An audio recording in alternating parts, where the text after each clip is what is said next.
Hey guys, welcome back to Sleeping Stone Whispers. Tonight, we drift into the slow, misty world of the Victorian era, where every morning began with fog, tea, and an almost magical sense of nothing happening at all. This is a story about quiet lives, endless chores, and time that moved slower than a ticking clock. If you love calm history, slow storytelling, and that soft, drowsy feeling before sleep, then stay with me till the end, and don't forget to like, subscribe, and tap the bell icon, so you never miss another whisper from the past.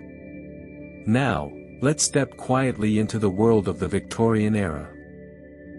The morning arrived, though no one truly noticed when it began. It drifted in like a slow sigh, a pale mist folding over the cobbled streets, over the rooftops, over the chimneys that coughed a thin gray smoke into a sky that refused to wake. The world seemed paused between sleep and awareness, caught in a quiet sort of in-between. In the narrow townhouse at number 17, Mrs. Wainwright stirred first. She always did. Not because she wished to, but because the small brass clock beside her bed insisted on it, ticking so precisely, so purposefully, as if it were the only thing in the house truly alive. She blinked, adjusted her nightcap, and sighed softly at the ceiling. Another day, she thought. Another quiet, ordinary, proper day. The coals in the hearth had gone cold. The curtains let in only a dim gray light. Somewhere in the distance, a carriage wheel rolled over damp stones, and then silence returned again, deep and respectful, as if even the fog itself was afraid to make too much noise.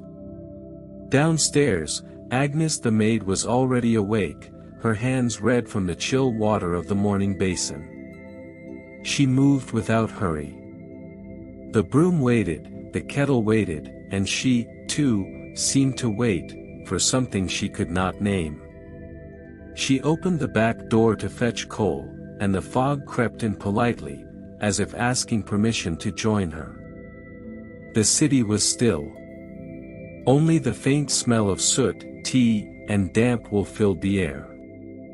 It was a world of slow patterns, the clink of a spoon, the soft crackle of a half-hearted fire, the measured scrape of a chair being pulled just so. In the parlor, Mr. Wainwright sat at his usual chair, exactly as he had every morning for the last 20 years. He did not speak, not yet. He unfolded his newspaper, yesterday's, of course, since today's had not yet arrived, and read the headlines with the calm patience of a man who already knew what they said. The ink had begun to fade, but it didn't matter. The routine was the point, not the content. Mrs. Wainwright entered in her plain gray gown, her hair neatly pinned. "Good morning, dear," she murmured. He nodded. "Quite." Silence followed. A clock struck 7 somewhere in the hallway. The sound lingered, echoing faintly through the rooms, counting time no one dared to rush. The day had begun in full, though it looked exactly like the one before it. Agnes brought in the breakfast tray. A pot of tea, 2 soft-boiled eggs, and toast that had gone cool by the time it reached the table. "Thank you, Agnes," Mrs. Wainwright said softly. The maid curtsied, as always, and withdrew, her shadow briefly stretching across the wallpaper patterned with faded roses. For a moment, Mrs. Wainwright simply stared at the steam from her teacup. There was something strangely beautiful in the way it curled upward, disappearing into the gray air. A soft ballet of nothing in particular. Outside, the fog thickened. A postman walked by, his boots leaving faint prints on the damp stones. He paused, coughed, and continued his slow march down the lane, delivering envelopes that contained no surprises, only formalities. Inside, Mr. Wainwright adjusted his spectacles and murmured, "There is a new factory opening in Leeds." His wife smiled politely. "How industrious." He nodded once, as if that concluded the matter. The silence returned, heavier this time, a companion they both quietly understood. The house seemed to breathe with them. The curtain swayed slightly, the kettle sighed again, and the clock on the mantel clicked forward with the same small courage as every other day. In the next room, Agnes was dusting the bookshelf. She always began at the same corner, top left, then across, then down, then back again. Her duster danced gently over volumes that no one read anymore, Manners and Decorum for Young Ladies, The Proper Household, Sermons for Quiet Reflection. She paused to watch a beam of pale light slide across the spines, dust motes floating like tiny ghosts. For a fleeting second, she wondered what it might be like to walk somewhere else, to wake in another house, to drink tea she didn't have to brew. Then, remembering herself, she turned back to her work. By 8:30, the fog had softened into drizzle. The Wainwrights prepared to face the outside world, which meant adjusting gloves, checking umbrellas, and remarking, inevitably, that it was rather damp for November. Mrs. Wainwright tied her bonnet ribbon beneath her chin, admiring the perfect neatness of the knot. There was comfort in small consistencies. "Shall we?" she asked. Mr. Wainwright folded his paper. "Yes, I suppose we must." They stepped into the gray morning, the air cool and heavy with the smell of rain. Their footsteps echoed faintly, blending into the rhythm of carriage wheels and distant chimneys puffing smoke. Around them, London yawned awake, slowly, reluctantly, with no great hurry to begin. The day unfolded exactly as expected. Mr. Wainwright would visit his office, where ledgers were opened, inspected, and closed again. Mrs. Wainwright would call on Mrs. Dunlop for tea, where the two would speak softly about servants, weather, and the occasional faint scandal from across the street. The city would move at its same deliberate pace, every hour blending politely into the next. And when evening came, it would all begin again, the same quiet, predictable dance of existence that had stretched across years like a faded curtain. But for now, the fog still ruled the streets. And in that hush, that timeless gray stillness, there was something almost peaceful. Something the modern world had long since forgotten, the beauty of life when absolutely nothing ever changes. The morning did not so much begin as it continued, a quiet thread drawn from yesterday's fabric, unbroken and familiar. The fog outside the Wainwright home still hung over the narrow street like a shawl left carelessly by time. Nothing stirred fast, nothing dared to. Inside, the scent of weak tea and toasted bread drifted through the house with a calm persistence. Agnes, the maid, moved softly from the scullery to the dining room, balancing a tray of porcelain cups that rattled ever so slightly with each careful step. She did not hurry. In the Wainwright household, there was never cause to hurry. Mrs. Wainwright sat at the table, her posture as straight as the legs of the chair beneath her. A lace collar framed her neck, pressed and proper. Her expression was calm, though her eyes had the faint glaze of someone who had looked at the same wallpaper for too many years. Mr. Wainwright sat opposite, holding the morning newspaper like a fragile relic. The pages made a soft rustle, the only sound besides the occasional sigh from the kettle that still steamed faintly in the hearth. "Would you like more toast, dear?" Mrs. Wainwright asked, though she already knew the answer. "No, thank you," he replied, not looking up. "This will suffice." She nodded once, approving of his restraint. It was good, she thought, not to indulge too much, even in something as harmless as bread. Moderation was the essence of refinement, and if their life was anything, it was refined. Agnes appeared in the doorway with the second tray, eggs, bacon, and a small dish of marmalade that glowed softly in the grey light. She placed it on the table with precision, as though performing a small ritual. "Thank you, Agnes," Mrs. Wainwright said, her voice gentle but clipped. "Yes, ma'am." Agnes curtsied, then retreated into the hall, where she would stand for a moment, adjusting her apron and listening to the faint clink of cutlery before returning to the kitchen. Breakfast, for the Wainwrights, was never about conversation. It was a ceremony of silence, a daily act of polite endurance. The spoon met the cup. The knife spread marmalade with even pressure. The tea was sipped in equal intervals. Each gesture had its proper rhythm, and to break it would have seemed almost indecent.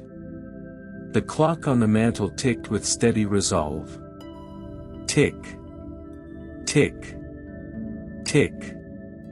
Outside, a horse's hooves passed by on the cobblestones, slow and deliberate. The driver coughed once, then was gone.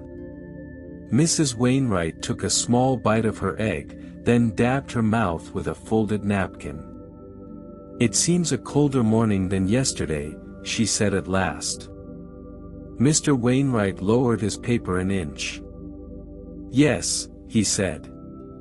"November tends to be so." The paper went up again. The conversation had fulfilled its purpose. For a moment, Mrs. Wainwright's gaze drifted toward the window. The fog pressed close to the glass, as if trying to see in. Beyond it, the faint outline of a lamppost flickered in the gray. Somewhere, a boy shouted, a newspaper seller perhaps, his voice muffled by the damp. But even that sound faded quickly, swallowed by the morning's calm. She turned back to her tea. The steam rose like a pale ghost. At the far end of the table, Mr. Wainwright folded his paper neatly. "I shall visit the office presently," he said, as he always did. "Of course," she replied. "Will you be calling on Mrs. Dunlop?" "I believe I might." She mentioned a new lace pattern. Ah. Another pause. The ticking clock filled the silence once again, its patient rhythm marking the invisible passing of hours. When breakfast ended, it did so not with an announcement, but with a simple quieting of motion, forks placed down, napkins folded, chairs pushed back. Agnes appeared promptly to clear the plates, her face expressionless but her movements smooth and practiced. She took the dishes one by one, careful not to let porcelain touch porcelain.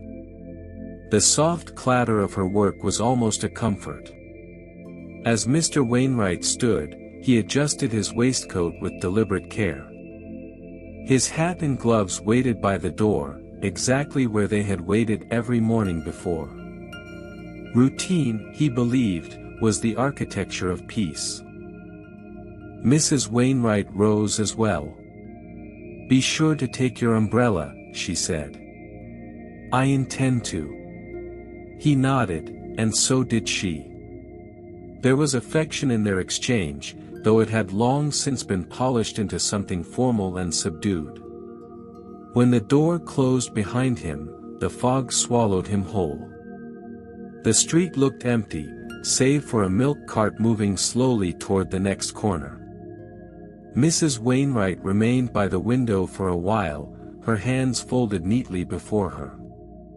She could see only outlines, chimneys, rooftops, the faint shape of a passing figure, all softened by the mist. It was as if the world itself wished to remain half dreaming. She turned away at last. There was linen to fold, letters to reread, a bit of mending to do, small tasks that filled the hours, keeping the silence tidy and the heart from wandering too far.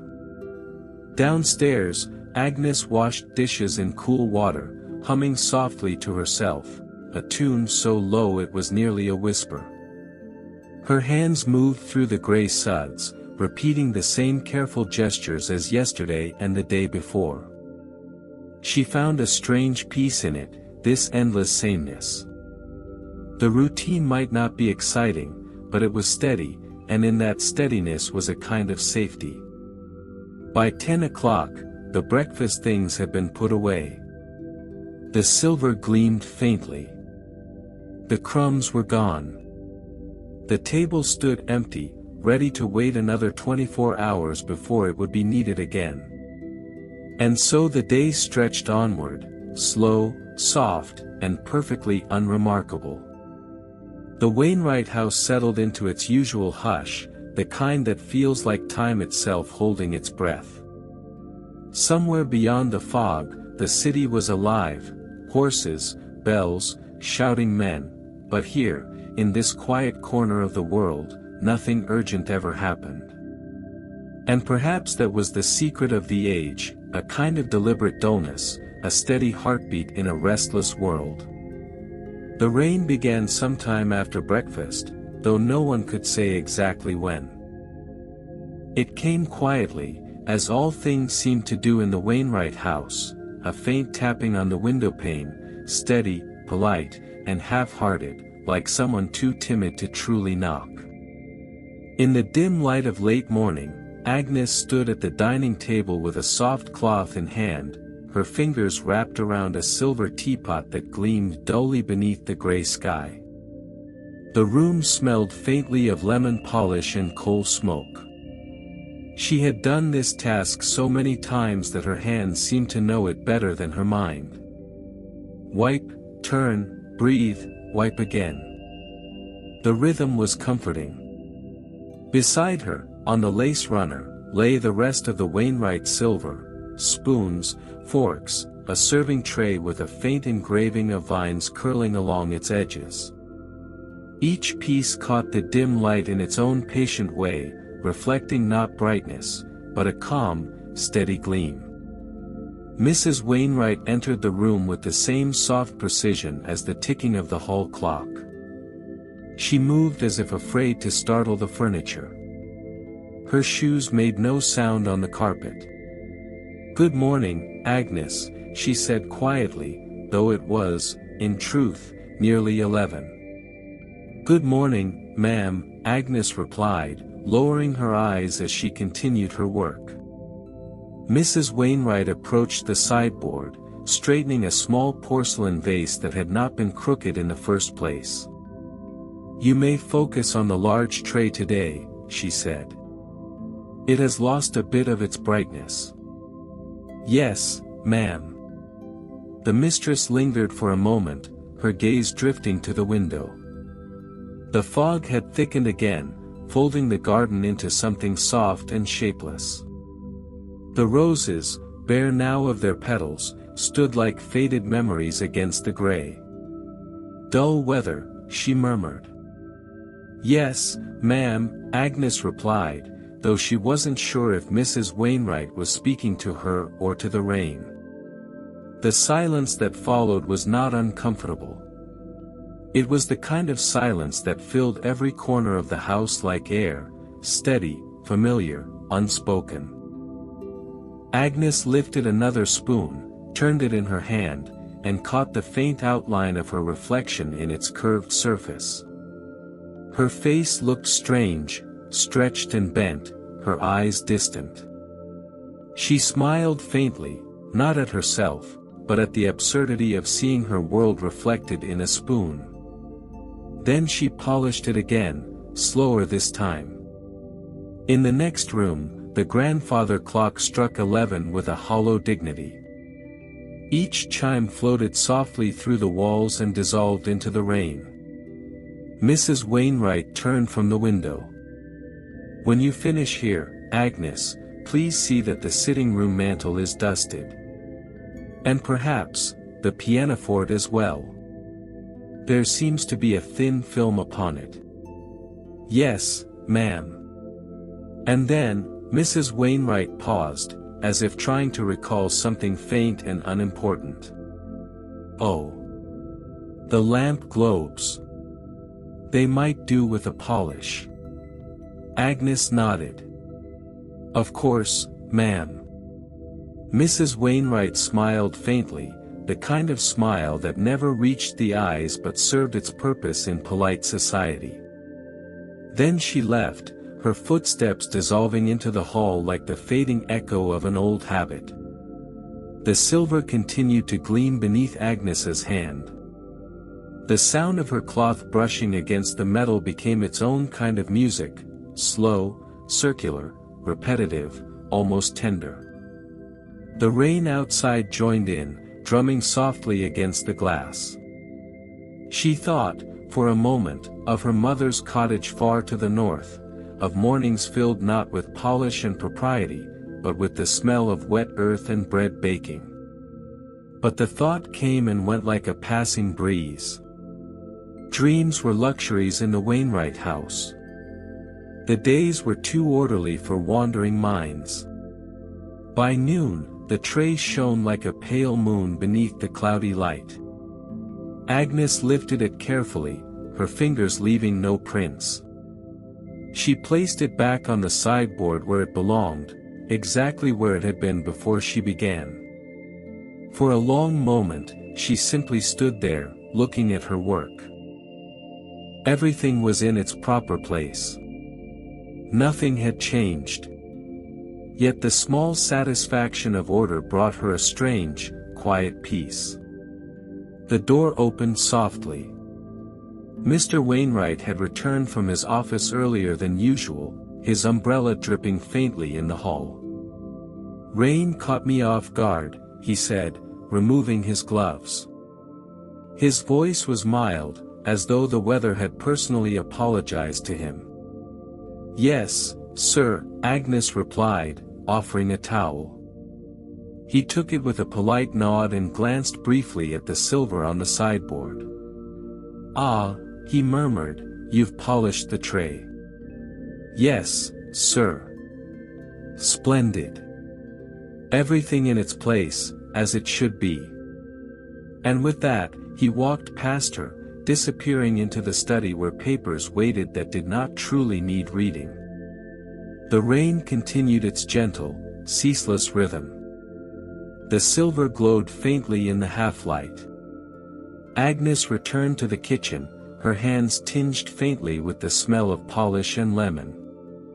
She washed them in the cool basin, watching the water swirl down the drain like time itself, vanishing quietly without complaint. Upstairs, Mrs. Wainwright sat by the window with her embroidery hoop.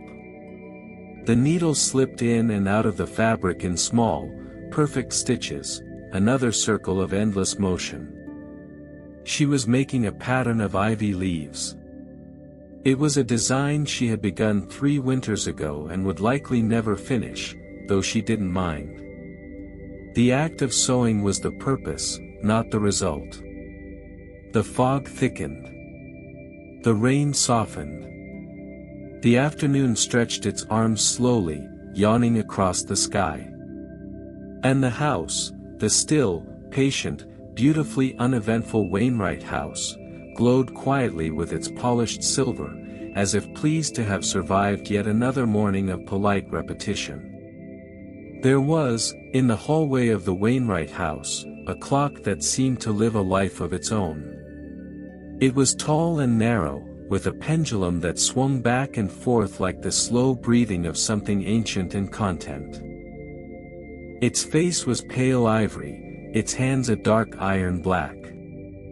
It had stood there for as long as anyone could remember, not merely keeping time, but quietly owning it. On this particular afternoon, the fog still lingered like a guest reluctant to leave. The rain had softened to a faint mist, tapping against the glass as if testing the strength of silence. The Wainwright house held its breath, as it so often did, and the clock filled the void with its small, persistent voice. Tick, tock.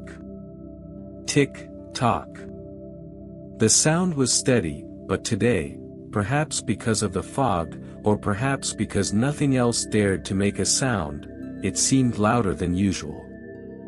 In the sitting room, Mrs. Wainwright sat in her favorite chair, her embroidery resting on her lap. The thread trailed like a lazy line across the cloth, unfinished. She wasn't truly sewing anymore, she was listening. The clock's rhythm echoed faintly through the house, a slow metronome for every unspoken thought.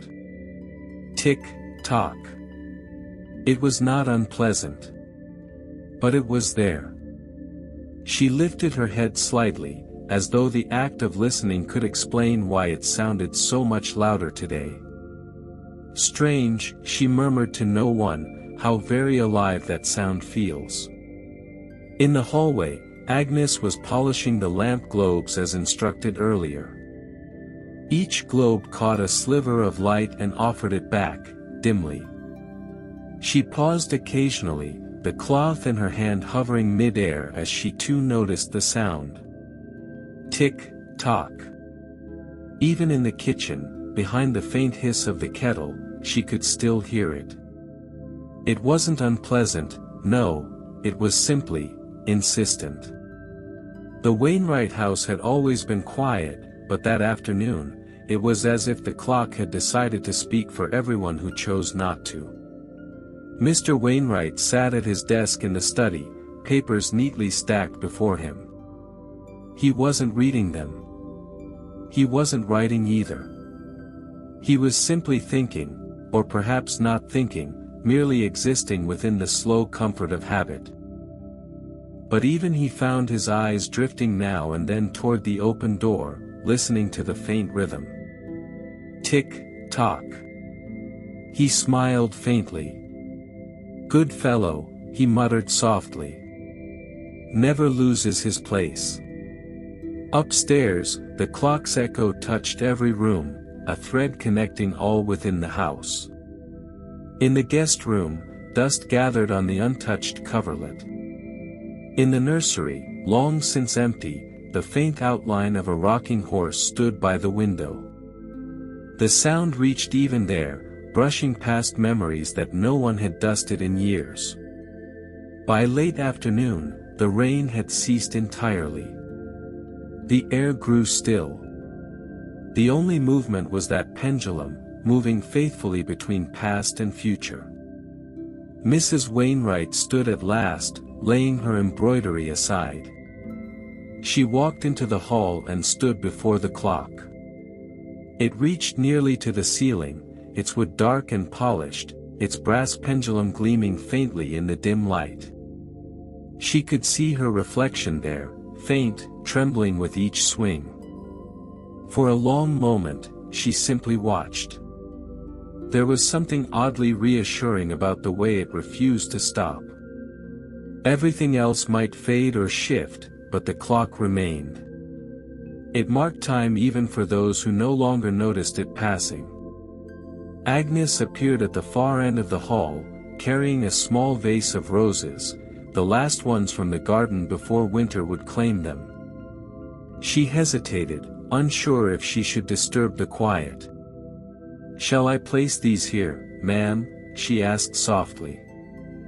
Mrs. Wainwright turned, her expression gentle.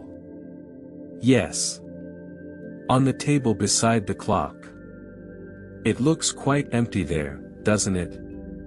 "Yes, ma'am." Agnes set the vase down carefully. A drop of water slid from one of the rose stems, landing soundlessly on the polished table. "Do you hear it too?" Mrs. Wainwright asked after a pause. "The clock, ma'am." "Yes." Agnes smiled faintly. "It does sound louder today." Mrs. Wainwright nodded. "Perhaps the house has simply grown quieter." The two women stood in shared stillness, listening together. Tick, tock. Tick, tock. It was the rhythm of everything they knew, the sound beneath all sounds. The house had its own heartbeat, and its quiet pulse. When Mrs. Wainwright returned to the sitting room, she carried the clock's rhythm with her. Every movement seemed to match it now, the lift of her teacup, the turn of a page, the careful replacement of her embroidery needle. All in time. All in rhythm. Outside, the day dimmed. The gray deepened toward evening. The fog began to glow faintly in the gaslight from the street, golden mist drifting past the glass like smoke from another century. Mr. Wainwright entered the parlor and took his usual chair beside his wife. "Quiet day," he said. "They all are," she replied softly. He nodded, content. "And the clock keeps perfect time." "Yes," she said. "Almost too perfect." He smiled. "There's comfort in precision." "Yes," she agreed. "Comfort, and a certain sadness." He glanced toward the hallway, where the steady rhythm continued. Tick, tock. "Ah, but without it," he said, "how would we know the day was moving at all?" She looked toward the darkening window. "Perhaps we wouldn't." The silence that followed was softer now, a kind of surrender. The clock ticked on, untroubled, unhurried. As the lamps were lit and the evening drew its curtains, the Wainwright house settled once more into its familiar pattern of sound and stillness. The clock marked each passing second with quiet devotion, its pendulum swinging like a cradle rocking time itself to sleep. And so, in that house on the fog-bound street, the night began as every night did, slow, certain, and beautifully uneventful. Tick-tock.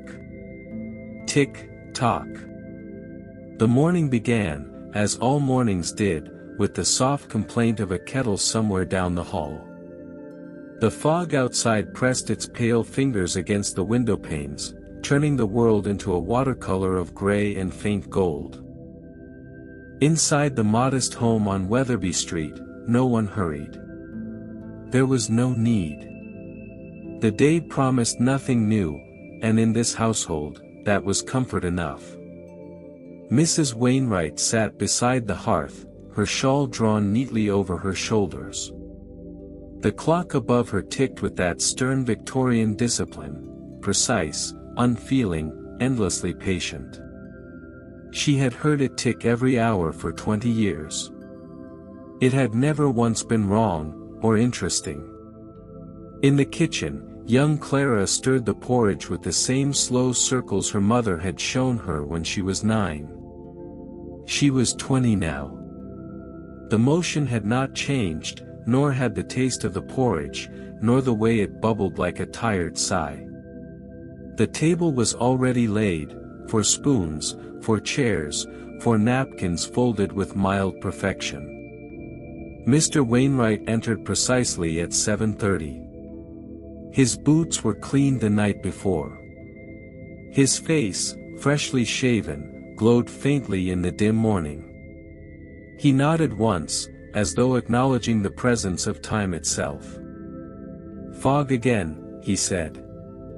"Yes, dear," replied Mrs. Wainwright, buttering the same slice of bread she buttered every morning.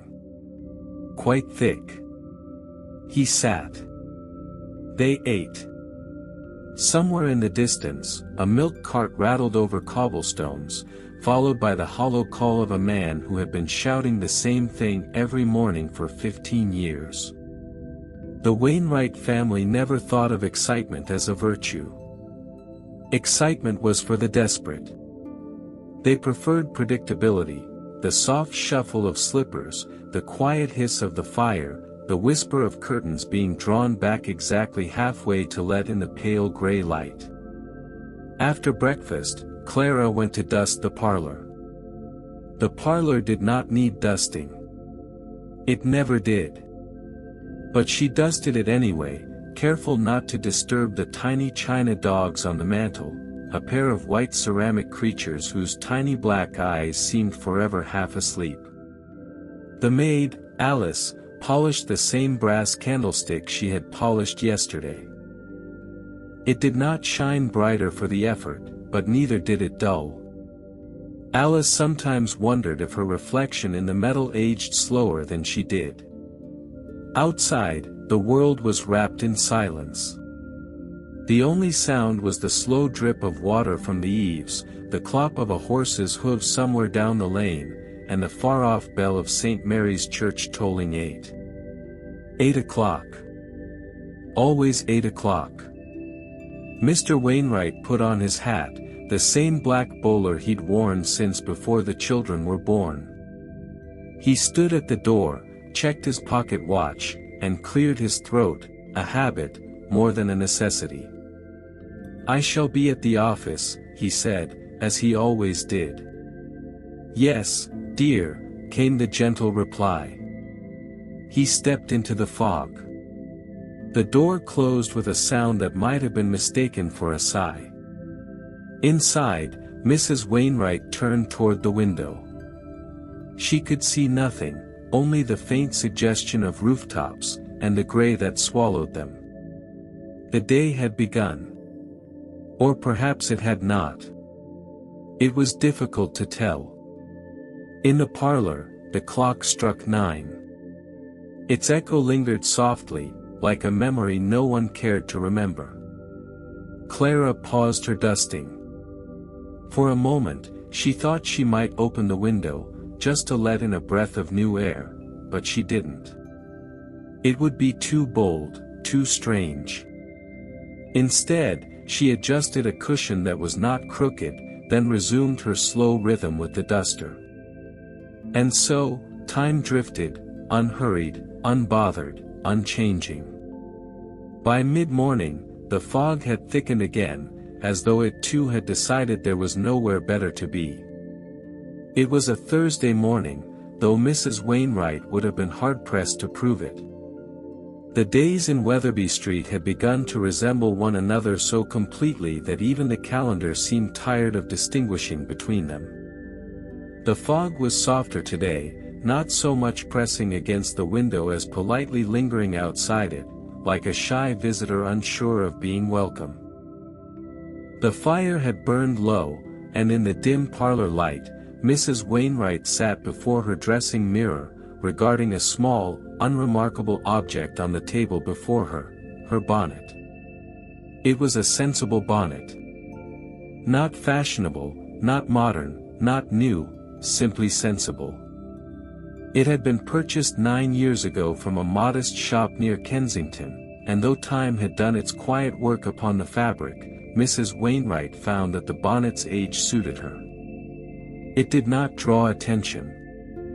It did not pretend to be charming. It simply existed, with quiet dignity. She lifted it gently, as though the hat might protest the movement, and examined its edge. The ribbon was beginning to fade, the stitching just visible at the seam.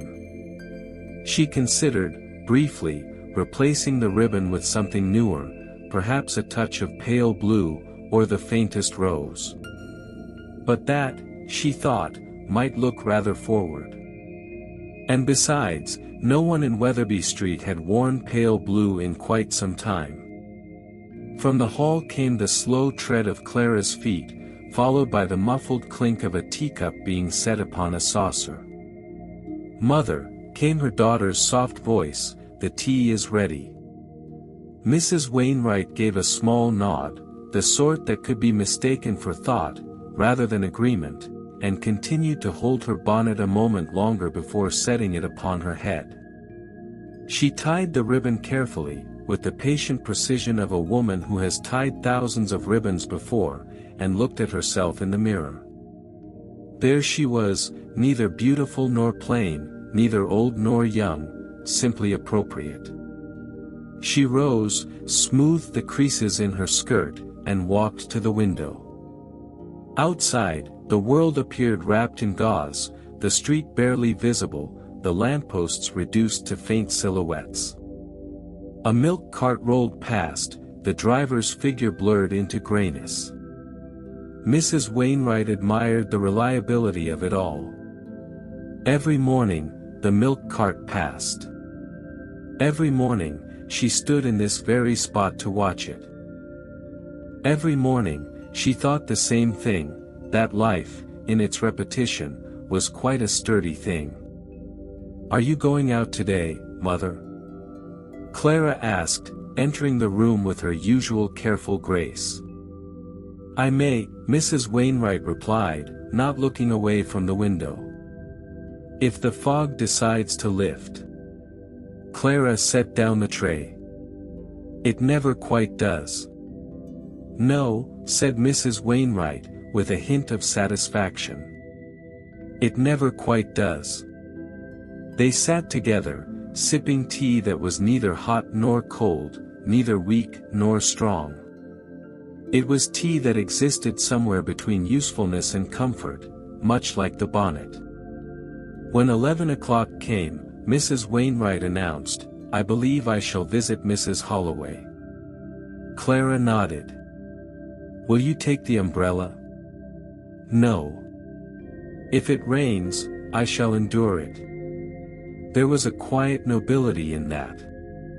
In the Wainwright household, to endure was a virtue. She left the house at precisely 11:15. The bonnet sat perfectly upon her head, not tilted, not daring to make a statement.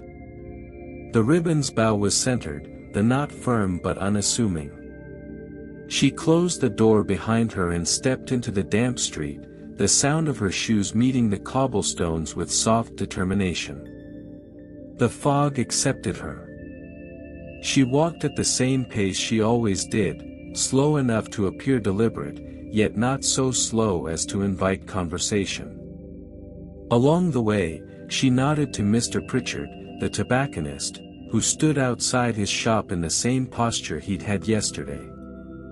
He tipped his hat, and she inclined her head. It was not friendliness, exactly. It was mutual acknowledgement that both existed, and that was enough. When she reached Mrs. Holloway's house, she paused at the gate. The garden beyond was lifeless in color but admirably neat.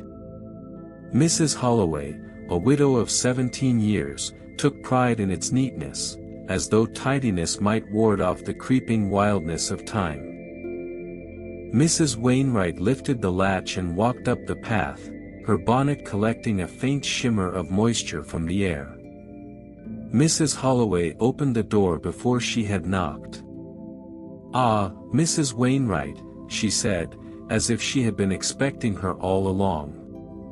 "Good morning," replied Mrs. Wainwright. They entered the sitting room. The fire was small and proper. 2 cups were waiting, already poured. They did not embrace, for that would have been excessive. "I admire your bonnet," said Mrs. Holloway after a long silence. "It is very sensible."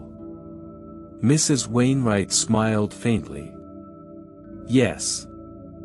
I find it so." The conversation drifted, unhurried, through the usual fields, the weather, unchanged, the price of butter, steady, and the rumor that the grocer's nephew might be taking a position in Leeds, unconfirmed. Each topic rose and settled like dust disturbed by the slightest breeze. Outside, a carriage passed, leaving behind the gentle rhythm of hooves fading into mist. After half an hour, Mrs. Holloway fetched her knitting. Mrs. Wainwright admired the evenness of her stitches. "Such patience," she said. "It fills the day," Mrs. Holloway replied. When noon arrived, Mrs. Wainwright rose. "I must be going," she said softly. "Clara will be expecting luncheon." Mrs. Holloway nodded. "Do come again. It is good to speak with someone who does not rush." "Indeed," said Mrs. Wainwright. Rushing accomplishes very little. The walk home felt precisely as it had an hour earlier. The fog was still there, the cobblestone still slick, and the air still faintly smelling of coal smoke. The bonnet, sensible as ever, had not shifted. It held firm, as though proud of its consistency. At home, Clara greeted her mother with a plate of bread and cheese. "Did Mrs. Holloway say anything new?" "Not particularly," said Mrs. Wainwright. "But she remains well. Her knitting improves." "That's good," Clara said, as though it truly were. The afternoon unfolded in its quiet, unambitious way.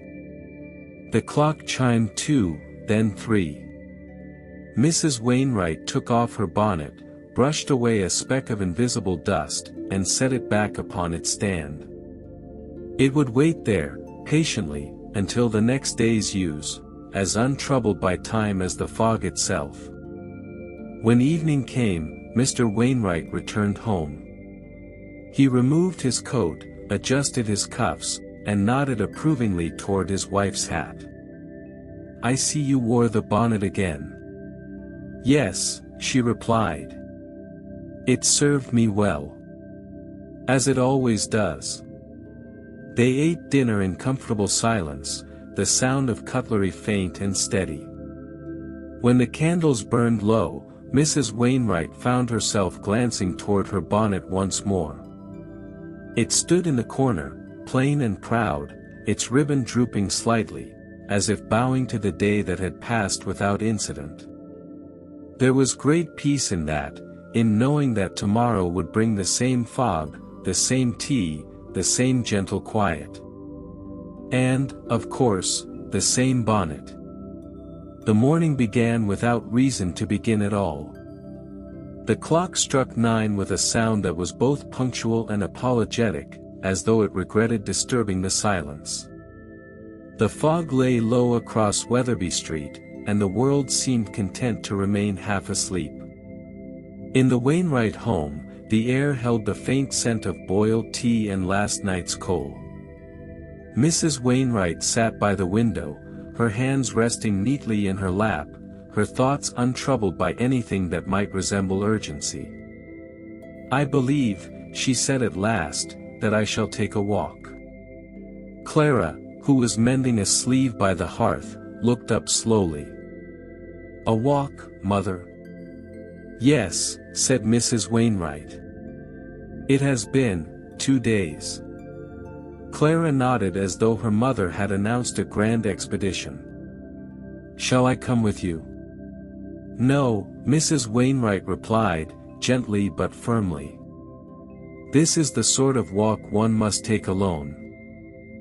She rose, selected her sensible bonnet, fastened her shawl, and stood before the mirror. Nothing in her reflection appeared different from the day before, which was, in its way, reassuring. She stepped into her shoes, each movement deliberate, as though the act of leaving one's own house required a quiet courage. Outside, the fog accepted her at once, swallowing her outline into its gray stillness. The street stretched ahead, vanishing into a pale blur. Her steps echoed faintly against the wet cobblestones. A man across the way tipped his hat, though neither could see the other clearly enough to tell who had passed. The sound of a horse cart drifted from somewhere beyond the vale, the rhythmic clip-clop, the wheel's low groan, and then was gone, as if the fog had swallowed sound as easily as sight. Mrs. Wainwright turned down a side lane she had taken countless times before. The lane led past the same small bakery, its window clouded with steam, the same lamp post, leaning ever so slightly, and the same patch of uneven stones that required a small, habitual sidestep. There was comfort in knowing precisely where one's feet would fall. She walked without destination, which, in her mind, was the only proper way to walk. A walk with purpose seemed almost indecent, hurried, desperate, unbecoming. One should let the street decide how far to go. At the corner, a boy sold newspapers, his voice muffled and distant through the mist. She did not buy one. The news, she had found, only confirmed what she already knew, that somewhere, something was happening, and that it did not involve her. She passed the iron gate of St. Mary's Church. It creaked faintly as she paused beside it, peering through at the faint outline of gravestones. There was great dignity in their stillness. They, too, were going nowhere. A gentle wind stirred, enough to lift the edge of her shawl but not enough to disrupt her pace. She adjusted it, smoothed her glove, and continued walking, her gaze fixed on the soft gray distance ahead. From one window came the faint sound of a piano, a halting, careful tune, perhaps a child practicing scales. It was comforting, somehow, that someone else was engaged in the endless repetition of small tasks. After half an hour, Mrs. Wainwright reached the end of the lane, which was, as always, a quiet intersection that looked remarkably like the one she had started from. She paused, considered turning left, and then right, but ultimately chose to turn back the way she had come. There was no shame, she thought, in returning from where one started. Most journeys, if one was honest, ended there anyway. On the way home, she stopped briefly to watch a sparrow bathing in a puddle. It seemed unusually lively for such a dull morning, splashing, fluffing its feathers, tilting its head in quick, sharp motions.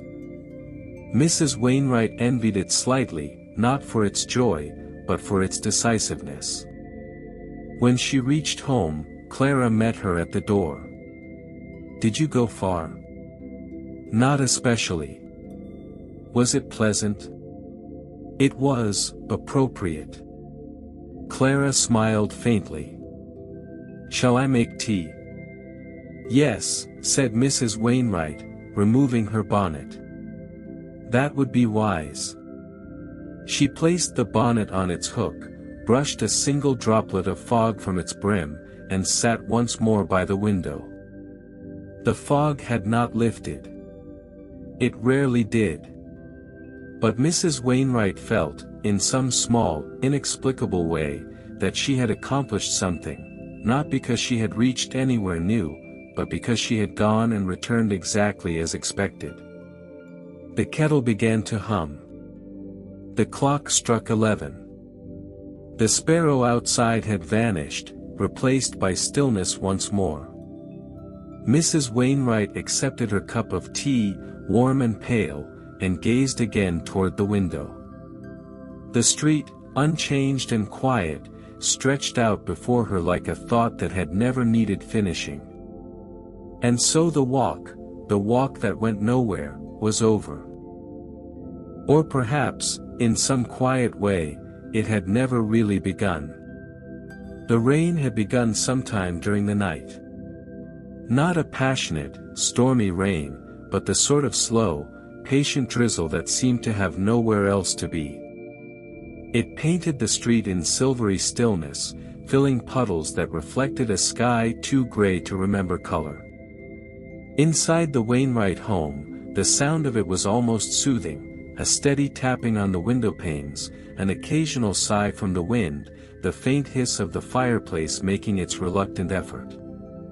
Mrs. Wainwright sat with her embroidery in hand, though she had not yet taken a single stitch. The light was poor, and her eyes were not what they used to be. Across from her sat Clara, flipping slowly through the pages of a well-read magazine, pausing now and then only to stare at the same sentence. At last, Mrs. Wainwright spoke, as though to remind the room it was occupied. "It's raining." Clara looked up, as if this were news of some significance. "Yes," she said softly. "Since early morning." Mrs. Wainwright nodded. "I thought I heard it in the night." "So did I," said Clara, though she had not. There was a small pause, the kind that happens when a thought almost forms but decides against it. "Do you think," Mrs. Wainwright said after a moment, "it will stop?" Clara gazed at the window, where drops of water chased one another in patient, meandering lines. "It might," she said. "Or it might not." "Yes," said her mother. "One never knows with rain." The clock in the hallway ticked thoughtfully, as though agreeing. A few minutes later, Mr. Wainwright entered, his umbrella closed and damp, his expression calm and predictable. He placed his hat on the stand, adjusted his coat, and stood for a moment near the hearth. "Raining again," he observed. "Yes," said Mrs. Wainwright. "Quite steadily." "Has it been long?" "Since the night." "Ah." He paused, looking toward the window as if to confirm it. "Well, it may continue for some time." Clara nodded politely, though the conversation had already reached its natural end. The rain continued, obligingly. In the parlor next door, the maid Alice was folding linens. She could hear the murmur of voices through the wall, faint, steady, and repeating. She smiled faintly to herself. Every family, she thought, must have its weather conversation. It was a form of civility, like shaking hands with the day. At 11:30, Mrs. Holloway came to call, her own umbrella a trembling thing of black silk. She removed her gloves with careful slowness and took her seat in the parlor, where the tea tray awaited, as it always did, even when no guest was expected. "Dreadful weather," she began, before even sitting fully. "Yes," said Mrs. Wainwright. "It hasn't let up since morning." "I passed Mr. Pritchard on the street," Mrs. Holloway continued. "He said it might clear by evening." "Mr. Pritchard often says so," replied Mrs. Wainwright, stirring her tea though she took it without sugar. "And sometimes he is correct." Mrs. Holloway nodded gravely, as if the matter deserved solemn consideration. "The rain keeps one inside, though I suppose that is sometimes a blessing." "Indeed," said Mrs. Wainwright. "The outdoors can be quite unpredictable." They sipped their tea in silence for a moment. The clock ticked. The rain persisted. The fire sighed. "I do wonder," said Mrs. Holloway finally, "how long it might last." Mrs. Wainwright tilted her head slightly, as though consulting memory itself. 3 days, perhaps. Maybe 4. "Yes," said Mrs. Holloway. "It feels like a 4-day sort of rain." Clara smiled faintly into her teacup, though no one noticed. As the morning turned to afternoon, the conversation drifted, from the rain to the dampness it caused, from the dampness to the chill, from the chill to the way it settled in one's bones, and back again to the rain itself. By tea's end, it seemed the weather had been thoroughly discussed, though not altered in any way. When Mrs. Holloway departed, Mrs. Wainwright stood by the window once more. The rain had neither worsened nor eased. The sky was the same color as her shawl, soft gray, dignified, and entirely without passion. She turned to Clara. "It hasn't stopped." "No," said Clara gently. "But it might." "Yes," said Mrs. Wainwright. "It might." And with that, they each resumed their quiet occupations, the embroidery that would remain unfinished, the magazine whose pages had long since lost their interest. The sound of rain filled the spaces where conversation had been. Evening arrived without ceremony. The lamps were lit, and their glow seemed warmer against the endless gray. Mr. Wainwright looked once more at the window and said, as though surprised, "Still raining?" "Yes," said his wife. "Still." He nodded, satisfied that things were as they should be. The night settled in with its soft, damp sigh. Somewhere beyond the fog, a carriage rolled past. The sound faded quickly into nothing. The rain, steady and polite, continued long after the house had gone to sleep, keeping company with the ticking clock, whispering softly on the glass, a quiet conversation that no one needed to answer. The morning fog had barely lifted when Mrs. Wainwright stood before her small, square mirror, carefully adjusting her bonnet. It was not a new bonnet, nor particularly beautiful, but it was sensible, as she liked to remind anyone who asked.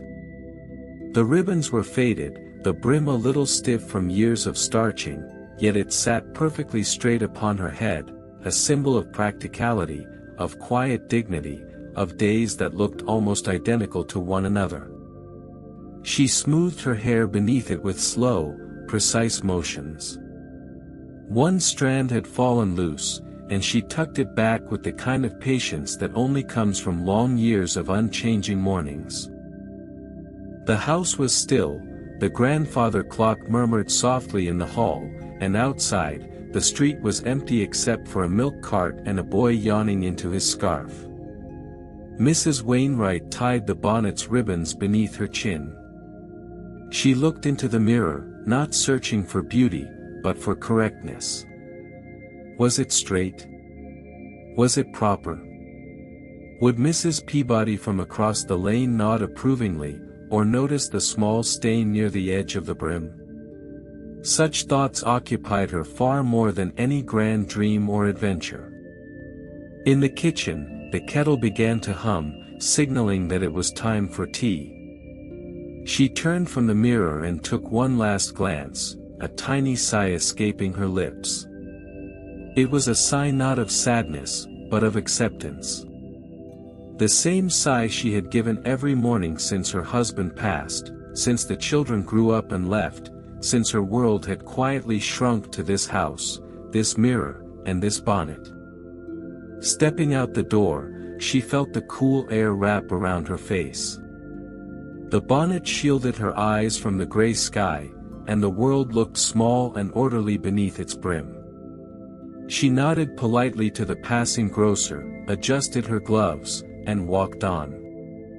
Every neighbor knew Mrs. Wainwright and her sensible bonnet.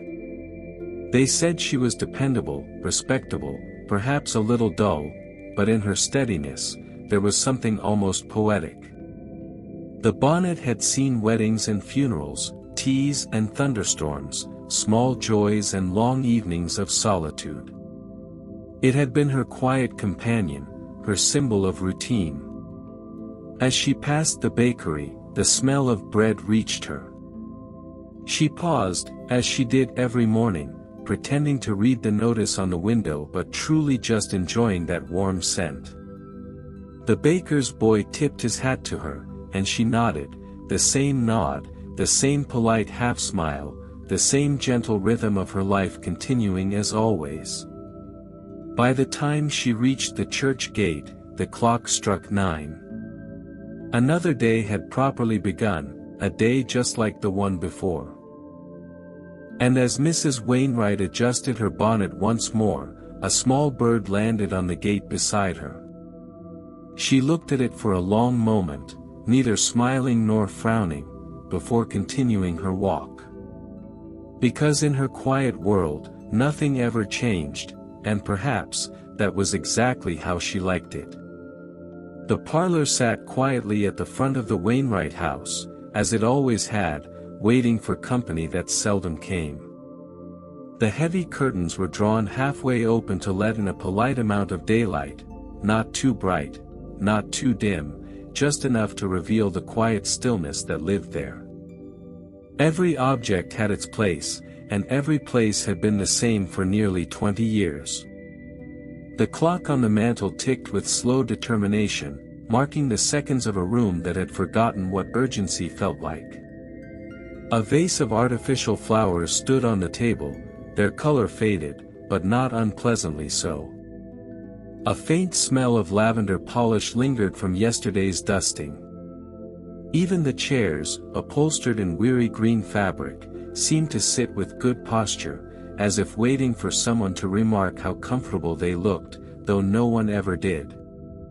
Mrs. Wainwright entered the parlor with her teacup and saucer, moving quietly, as though she feared disturbing the air itself. She sat in her usual chair by the window, the same one she had chosen since her husband's passing.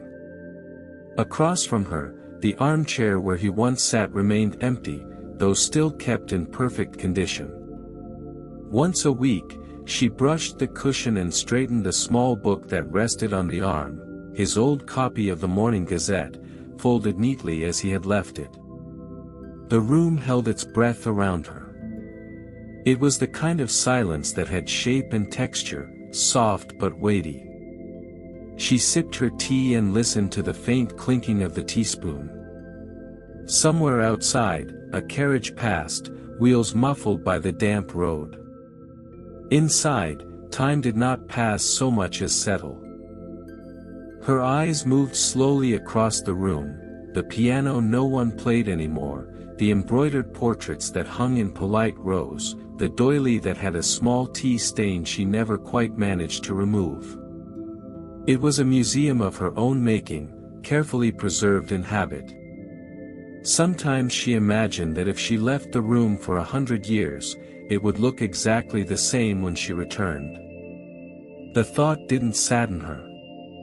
It comforted her, to know that something in the world could remain so obedient to stillness. When the clock struck 4, she rose, placed her cup on the side table, and smoothed her dress. She glanced once more around the parlor, ensuring that nothing had moved out of place. Then, satisfied that all was exactly as it should be, she quietly closed the door. And behind her, the parlor returned to its patient waiting, a perfect picture of time, untouched and unmoving. The morning light came in faintly through the lace curtains, soft and dusty like an old memory. Mrs. Wainwright stood in her parlor once again, feather duster in hand, regarding the bookshelf with a kind of patient suspicion, as though she did not quite trust it to stay clean on its own. It was not a large shelf, nor did it hold anything remarkable. A few well-worn books, a small porcelain figurine of a lady with a parasol, a framed photograph of her late husband, all arranged with perfect, unwavering order. Yet, every morning, she found herself dusting it as if it had been through a storm. She started from the top, her movements gentle and rhythmic. The duster moved like a metronome, keeping time with the quiet ticking of the mantel clock in the next room. With every stroke, the faint scent of polish rose in the air, mingling with the smell of tea that still lingered from breakfast. She could have stopped after the first sweep, for there was no dust to be seen. But habit is a quiet master, and Mrs. Wainwright obeyed without question. She dusted the top again, and then the second shelf, and then, for good measure, the same corner she had already done twice. Her mind wandered as her hands continued their careful work. She thought of the grocer's daughter who had passed by yesterday, her cheeks pink with laughter, youth that moved too fast, too brightly. Mrs. Wainwright felt neither envy nor regret, only a gentle awareness that her own days no longer ran, but drifted. When she came to the photograph, she paused. The glass was spotless, yet she wiped it again with her handkerchief, tracing the faint outline of her husband's smile. He had been a quiet man, like her, fond of order, of tea taken at precisely 4:30.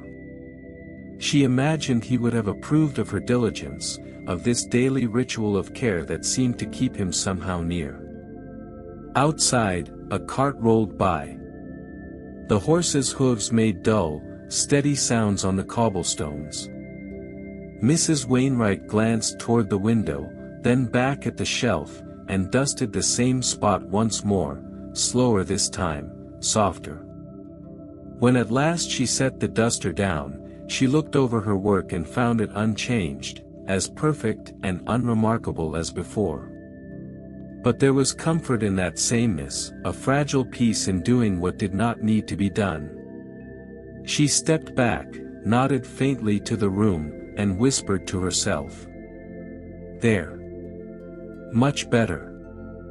And though the shelf gleamed no brighter than it had that morning, the world around her felt ever so slightly in order again.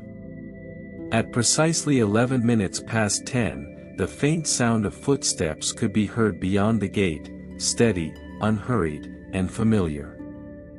Mrs. Wainwright didn't need to look at the clock to know what time it was.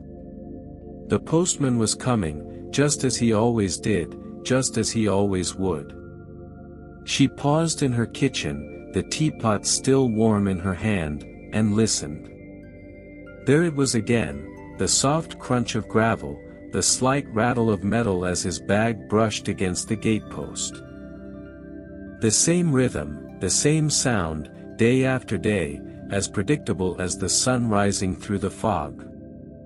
Mrs. Wainwright moved to the front door with a quiet composure, smoothing her apron and checking that her bonnet ribbon lay flat beneath her chin. She opened the door exactly when the postman reached her step, not a second too soon, not a second too late.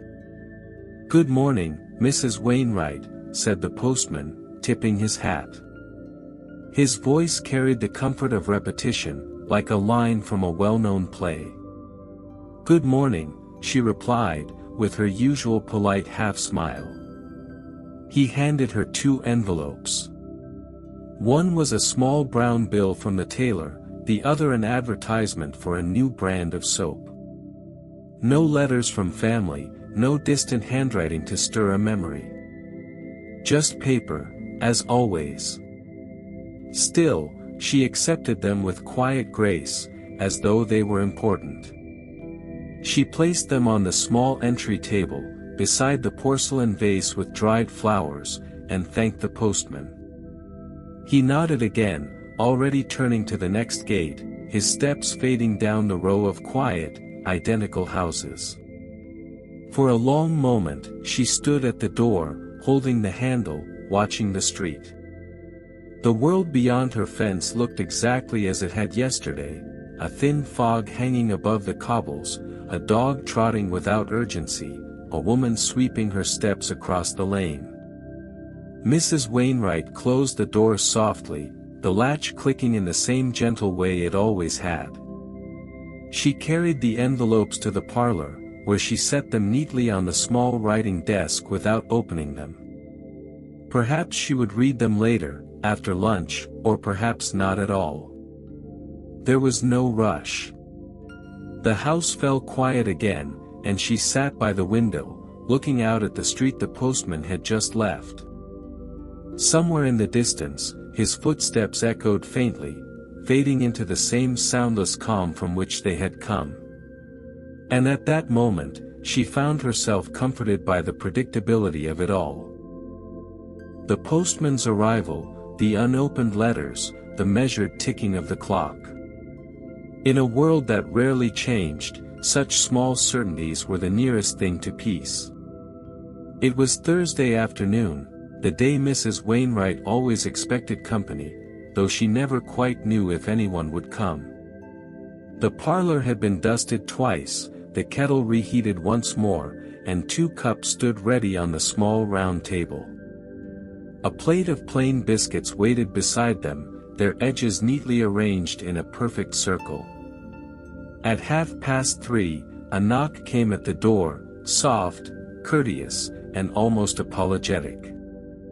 Mrs. Wainwright smiled faintly, smoothing the folds of her dress before answering.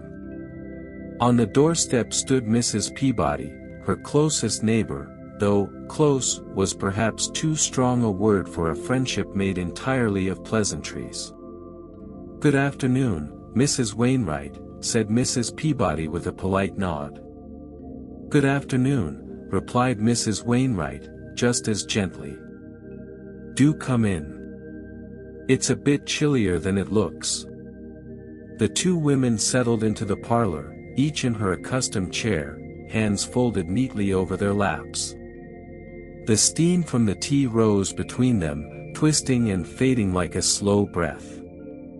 "How are you keeping?" asked Mrs. Peabody. "As one does," replied Mrs. Wainwright, with a small nod. "And yourself?" "Oh, much the same," came the answer.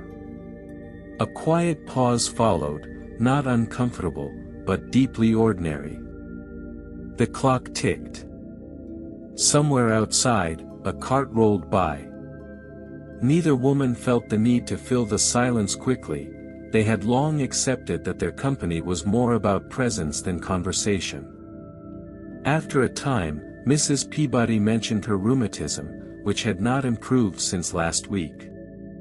Mrs. Wainwright sympathized, then mentioned her own kettle, which had begun to rattle faintly when it boiled. They both sighed together in understanding, one for the joints, one for the kettle, two small troubles shared in the calm afternoon air. When the tea cooled, Mrs. Peabody reached for a biscuit. "Your biscuits are always so evenly baked," she said. "I use the same recipe my mother did," Mrs. Wainwright replied, as she always did. And that was the heart of their meeting, a polite exchange of small words, spoken softly and with care, as though too much talk might disturb the order of things. When the clock struck 4, Mrs. Peabody stood, smoothing her shawl. "I mustn't keep you," she said, though she never truly did. "Of course," Mrs. Wainwright replied. "It's been very pleasant." They walked together to the door, exchanging faint smiles that looked almost identical to last week's. Outside, the street lay still beneath the pale afternoon light. Mrs. Peabody promised to call again soon, and Mrs. Wainwright nodded, knowing she would, at precisely the same time, next Thursday. When the door closed, the house fell silent once more. Mrs. Wainwright returned to the parlor, glanced at the two half-empty cups, and smiled faintly to herself. A visit with nothing to say, and somehow, it had been enough. Every afternoon, just as the church bell struck 2, Miss Eliza Cartwright took her usual seat by the narrow window of her upstairs room. The light there was good, soft and steady, the kind of light that suited her quiet work. Upon her lap lay a small wicker basket filled with yarns of pale gray and washed-out blue. The colors had once been livelier, perhaps, but time had softened them, as it had softened everything about Miss Eliza. She lifted her needles, thin and silver, and began to knit. The gentle click-click echoed faintly through the room, the sound of repetition made holy through habit. She didn't knit for anyone in particular anymore. Once, she had made scarves for her nieces and socks for her brother, but they had all drifted to other towns and other lives. Still, she knitted, because the rhythm itself gave the hours shape. Outside her window, the street stretched quiet and gray, with a milk cart rolling slowly by and a dog dozing near the lamppost. Miss Eliza's gaze drifted there often, though her hands never stopped moving. Sometimes she wondered what it would be like to go somewhere new, to take a train, perhaps, or visit the seaside. But then she would remember that she hadn't finished her current piece, and she'd return to her knitting, where everything made sense. The room was tidy, nearly silent except for the faint hum of the clock and the brushing sound of yarn sliding between her fingers. On the mantel stood a photograph of her younger self, taken long ago when she had still worn ribbons in her hair. The photograph was slightly crooked, but she never straightened it. A small imperfection gave the room a hint of life. Now and then, she would sigh, not from weariness, but from a kind of soft contentment. There was peace in knowing that her day would unfold exactly as it had yesterday. Tea at 4, a brief look through the newspaper, and then back to her knitting until the light faded too much to see. By evening, the small scarf she was making had grown by a few inches. She folded it neatly, placed it on the pile beside her, a quiet stack of days that had passed and been preserved in wool. When she blew out her candle that night, the faint smell of yarn and lavender oil lingered in the air. Outside, the street was dark, the world silent. And somewhere in that stillness, Miss Eliza's needles rested, waiting for tomorrow, another day of the same gentle rhythm, another thread woven through an endless quiet. The day began the way so many did, gray light pressing gently through a veil of fog, the world waking not with a start but a long, slow breath. Mrs. Wainwright stood by her window, watching the street below. The cobblestones were still damp from last night's mist, glistening faintly under the pale morning sun. Then came that familiar sound, the slow, measured tapping of shoes on stone. A sound so ordinary, so constant, it had become the rhythm of her days. Tap, tap, tap, like the heartbeat of the neighborhood itself. It was the sound of Mr. Abernathy, the retired schoolmaster, taking his morning walk. He passed every house at nearly the same minute each day, with his umbrella tucked neatly under his arm whether it rained or not. Mrs. Wainwright didn't know much about him beyond that. She knew only his pace, the pattern of his steps, and the way they always slowed as he passed her gate, just for a moment, as though he might stop. But he never did. Sometimes, after Mr. Abernathy, came the shoemaker's apprentice, his steps quicker, less sure, and his boots creaked as if they too were learning the road. Later, there would be the milk boy's clumsy run, and the steady drag of the butcher's cart wheels along the stones. Each had its own sound, its own timing, and together they made a kind of quiet music, the daily song of a street that never changed. Mrs. Wainwright listened to these small symphonies with a strange fondness. She could tell the hour by them, even without her clock. At 8 came the first footsteps, at 9, the carriage wheels, at 10, the faint laughter of schoolchildren on their way to lessons. She never opened her window to call out or wave. It was enough just to listen, to be reminded that life still moved outside, even when her own had grown still. The sound of shoes on cobbled streets was a kind of reassurance, proof that the world continued at its gentle, predictable pace. As the morning wore on, the footsteps grew fewer. The fog began to lift, and the street settled into its quiet afternoon silence. Mrs. Wainwright turned from the window, poured herself another cup of tea, and let the sound fade from her thoughts. Tomorrow, she knew, the same footsteps would return, same hour, same path, same patient rhythm. And she would be there to listen again, quietly grateful for the comfort of repetition. The clock in the hallway struck 1, its chimes soft and slightly uneven, the familiar call that told Mrs. Wainwright it was time for lunch. She had not been hungry since breakfast, but time was not to be argued with. Meals, like the passing of hours, had their rightful place. In the kitchen, the light filtered through lace curtains, turning the air faintly golden. On the small wooden table sat a plate, a single cup, and a folded napkin, all waiting as patiently as she did. Mrs. Wainwright moved quietly, her slippers brushing against the floor as she arranged her modest meal, a slice of bread, a bit of cheese, a few pickled onions on the side. It was not much, but it was enough. It was always enough. She sat, her posture proper even in solitude, and looked at the window rather than the food. Outside, a sparrow hopped along the fence, pecking at invisible crumbs.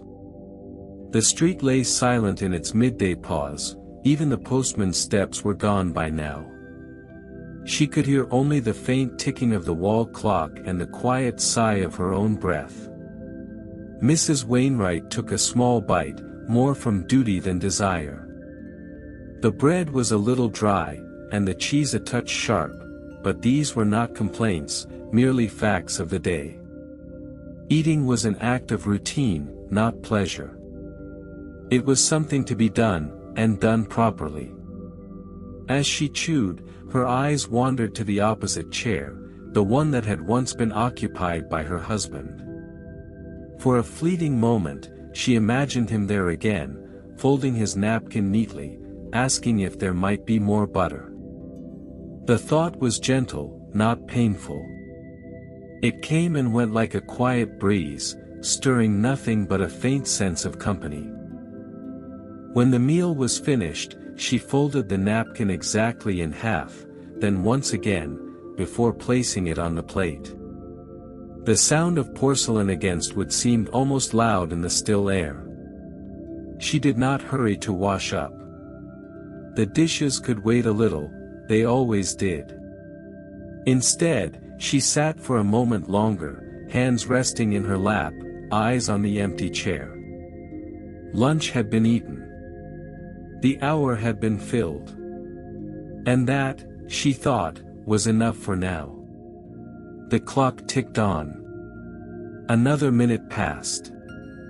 And Mrs. Wainwright, with her quiet grace, rose to clear the plate, ready to continue her day of small, gentle nothings.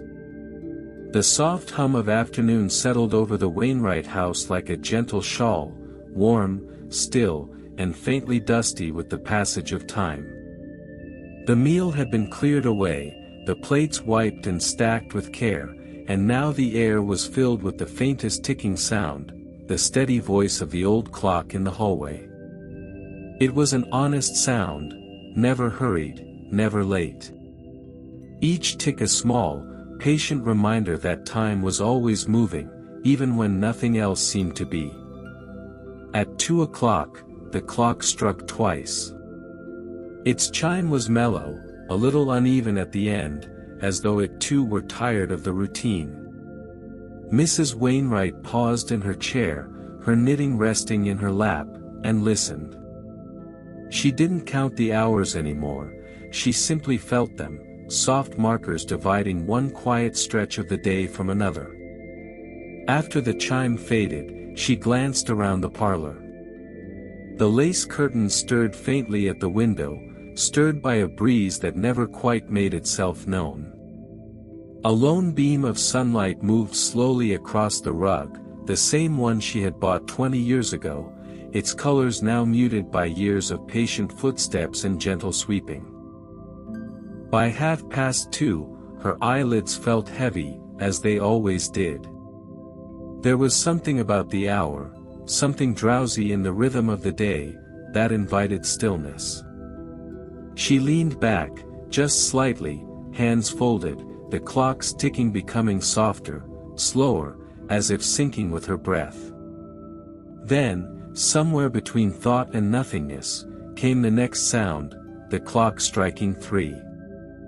3 slow, round notes rolled through the air, each one deeper than the last, filling the room and fading just as gently. She opened her eyes at the last tone, her nap having been only a whisper of sleep. It was strange, she thought, how time could be so present yet so invisible, how the hours could pass quietly, faithfully, without ever demanding attention. There was no hurry, no change, only the soothing reassurance of sameness. Mrs. Wainwright rose from her chair and straightened the small cushion behind her. She smoothed her dress, patted the lace cloth on the side table, and looked toward the hallway where the clock stood, tall, wooden, dependable. It would strike 4 soon, she thought, and smiled faintly at the thought of tea. Outside, the light shifted again, slow as a sigh. Inside, the clock went on ticking, the gentle pulse of a day that knew exactly how to be itself. After the clock struck 3, Mrs. Wainwright returned to her chair by the parlor window. The cushion was soft from years of use, shaped perfectly to her quiet posture. She placed her knitting aside once more. It was a simple piece, pale gray wool meant to become a scarf, though it had been meant to be for nearly 3 winters now. The lace curtain swayed slightly, stirred by that same polite breeze which seemed to know when to arrive and when to leave.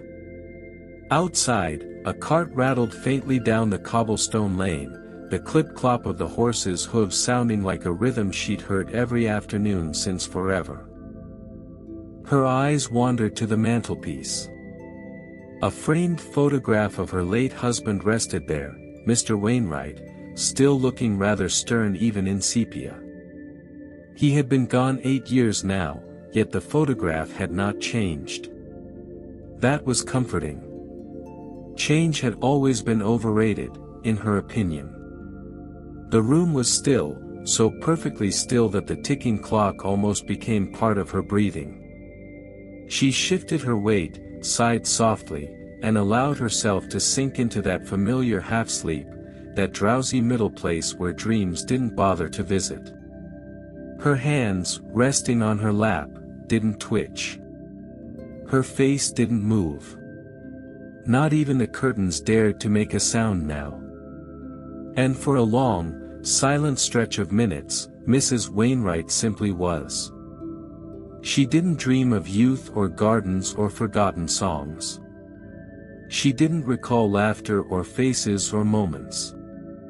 She dreamed of nothing. A gentle, kind nothing, the sort that feels like being wrapped in a slow, invisible blanket. The only sound was the clock. Tick. Tock. Tick. Tock. It might have been 10 minutes, or 30, she never knew. Time was so shy during naps. When she opened her eyes again, the sunlight had moved slightly across the carpet. The spot where it had fallen earlier now lay empty, and a new patch of light rested by the hearth. Mrs. Wainwright blinked, the faintest smile tugging at her lips. "Well," she murmured softly, though no one could hear her, "that was nice." She straightened her back, folded her hands properly again, and glanced at the clock. The long hand was approaching the 6. 3:30 already. Tea soon. Nothing had disturbed her nap, not a noise, not a thought, not even a dream. Just the gentle assurance that all was exactly as it should be. And that, she thought, was comfort enough. By the time the clock's weary chime announced 4 o'clock, the sunlight had grown rather impolite. It slanted across the parlor with too much brightness, landing squarely on the rug as though it had forgotten the house's quiet rules. Mrs. Wainwright, ever alert to such disturbances, squinted mildly in disapproval. Too much light meant one thing: the curtains must be drawn.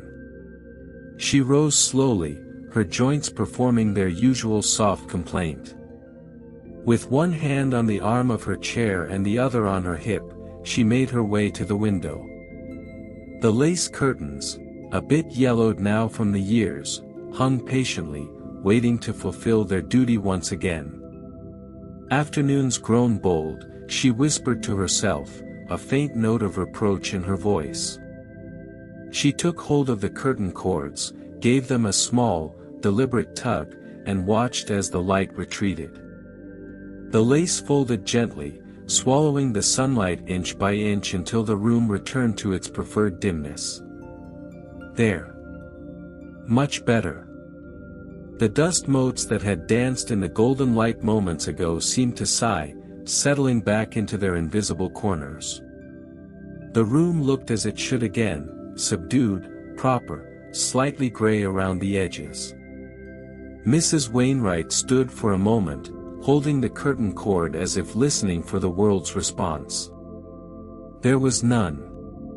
Just the faint clink of a teacup somewhere, perhaps the maid setting the tray, and the low, soft hum of the street outside. She allowed herself a small nod of satisfaction. Afternoon light, though beautiful, was a visitor that overstayed its welcome. Better to keep it at bay, to preserve the calm shadows that belonged to this hour of the day.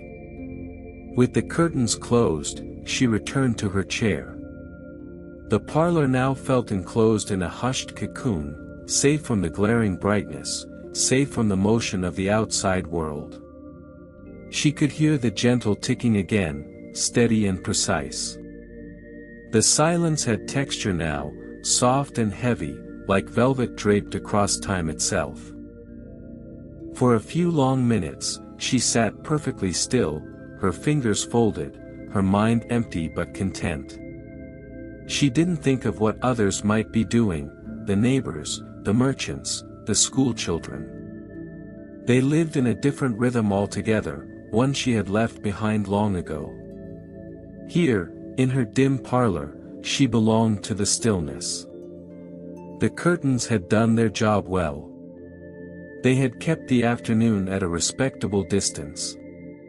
And in that faint, comforting half-light, Mrs. Wainwright sighed, not from sadness, nor joy, but from that peculiar satisfaction that comes from small, sensible things being just as they should be. The clock ticked. The tea steamed softly. And the house, wrapped in its quiet shadows, breathed along with her. The newspaper lay upon the small round table beside Mrs. Wainwright's chair, its pages slightly curled at the edges, faintly yellowed, and folded with the deliberate neatness of habit. It was 3 days old, though that mattered very little. The news, in her opinion, was seldom new enough to justify haste. She reached for it with quiet care, smoothing the top sheet with her palm. The faint smell of ink and paper rose like a memory. The masthead still looked proud, though its edges were smudged from being read and reread, by her, and perhaps by the maid, who always claimed she only looked at the adverts. Mrs. Wainwright adjusted her spectacles and began to read. Parliament to reconvene next week. She nodded once, though she could not recall what Parliament had been doing last week, or even the week before.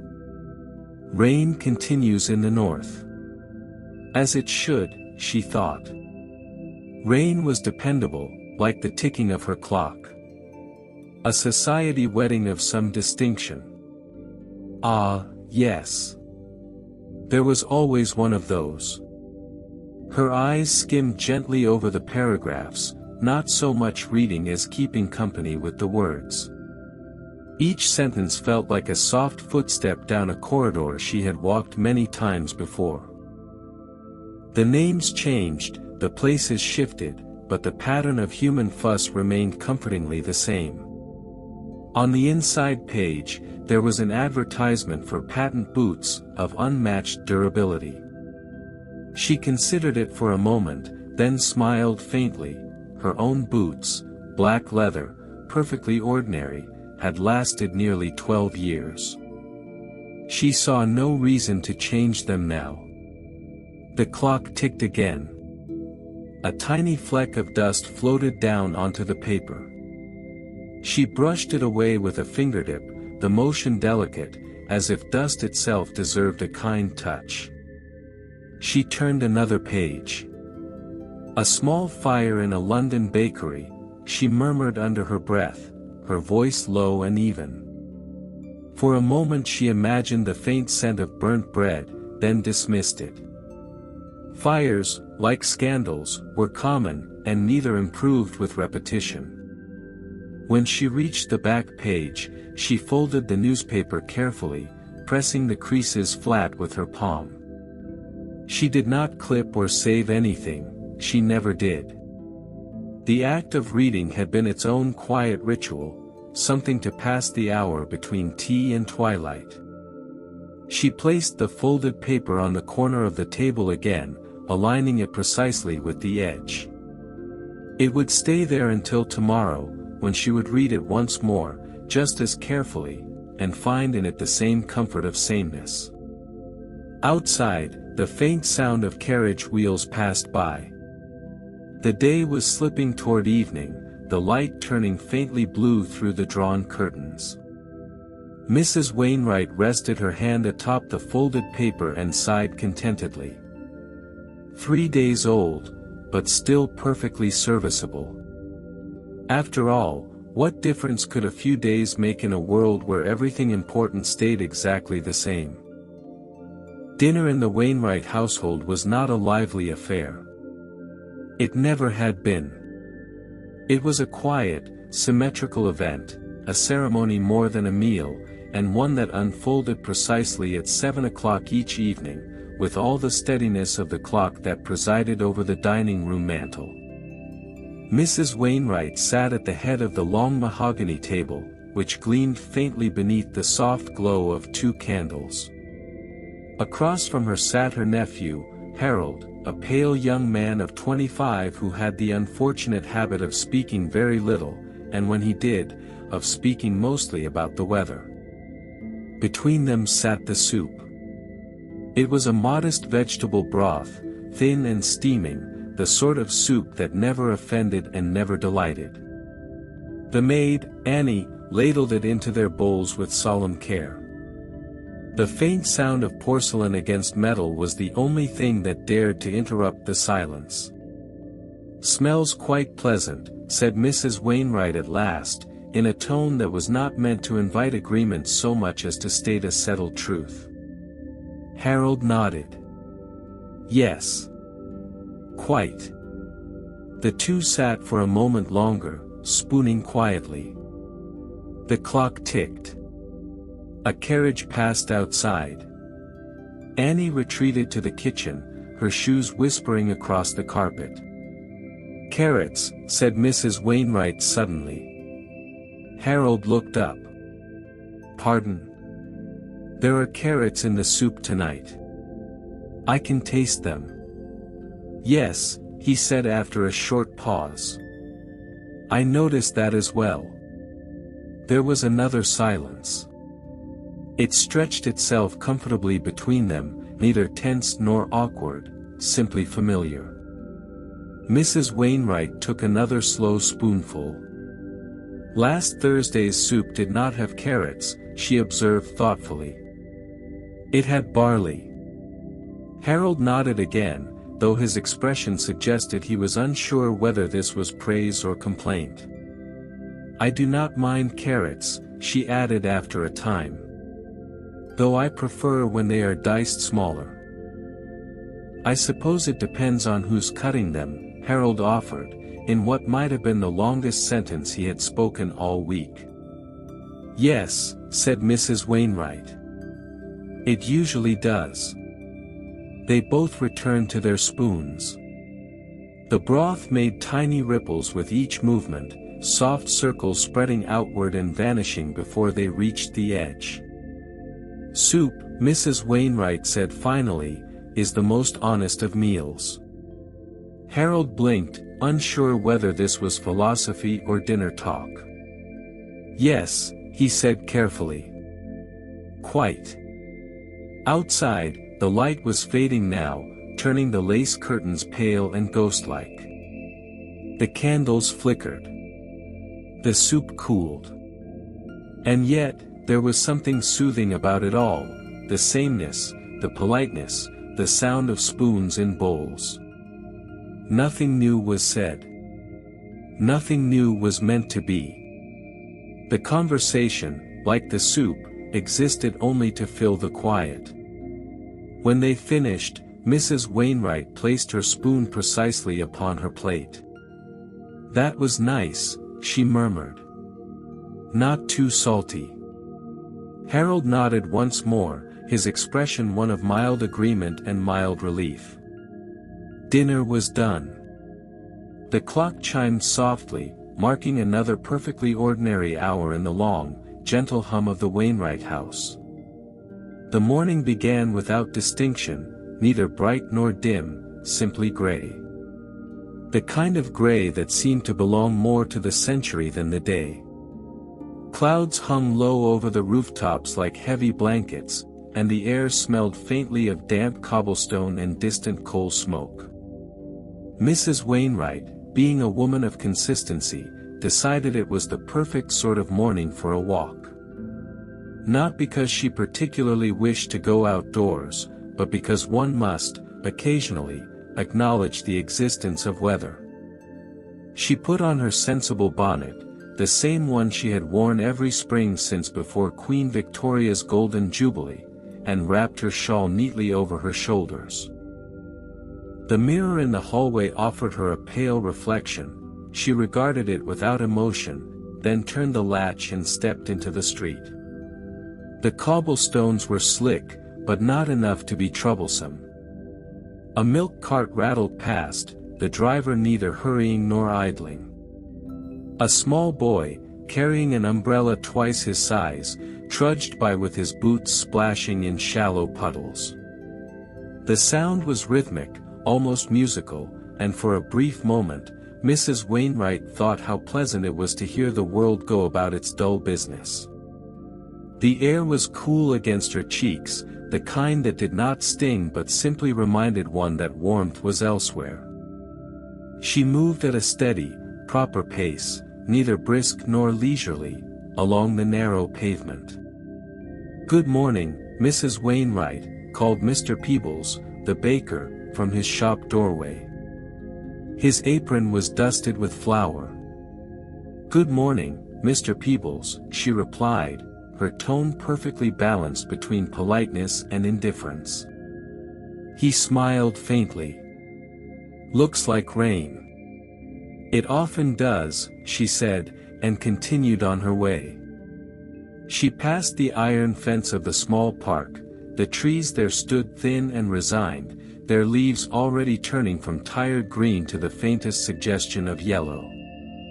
A single pigeon strutted along the path, pausing now and then to examine nothing in particular. Mrs. Wainwright paused as well, looking up at the sky.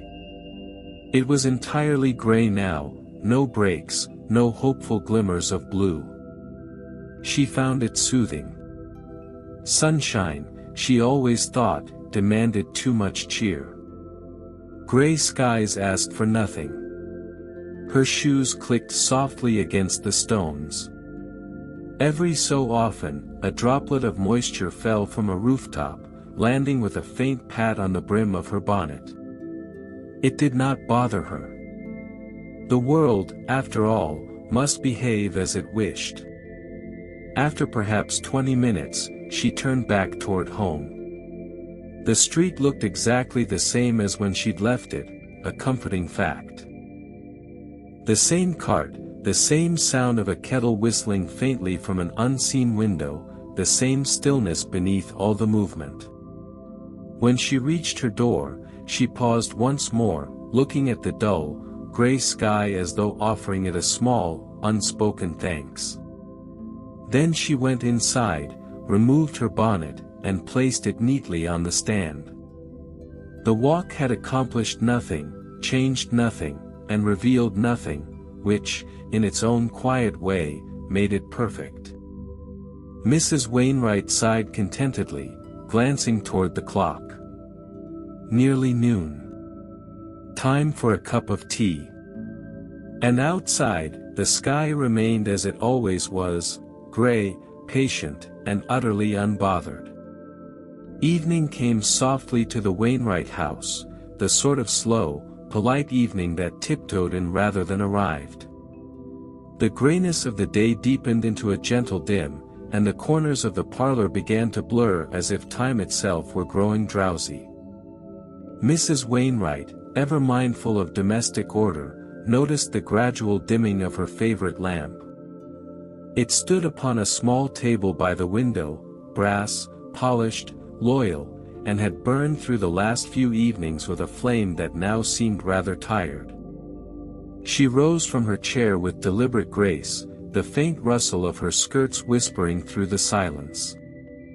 On the mantel lay the little trimming scissors, their silver handles dulled by years of use. She picked them up, turning them once in her hand, as though greeting an old friend. The lamp flame flickered weakly when she approached. It was not misbehaving exactly, merely weary.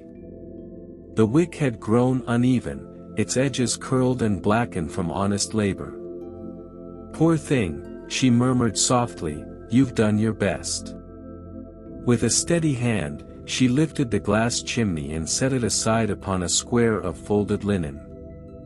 The faint scent of warm oil rose, familiar and strangely comforting. Then, carefully, snip, she trimmed the burnt edge of the wick. A tiny piece of charred cloth fell away, landing soundlessly on the table. It was a small act, almost invisible, yet full of quiet ceremony. The kind of action that kept the world turning in its gentle, predictable rhythm. She replaced the glass, adjusted the flame, and watched as it steadied, a soft golden glow spreading through the room. The brass base reflected the light faintly, catching the glint of her spectacles as she leaned closer to inspect her work. "Better," she said, satisfied. In the corner, the clock ticked its steady agreement.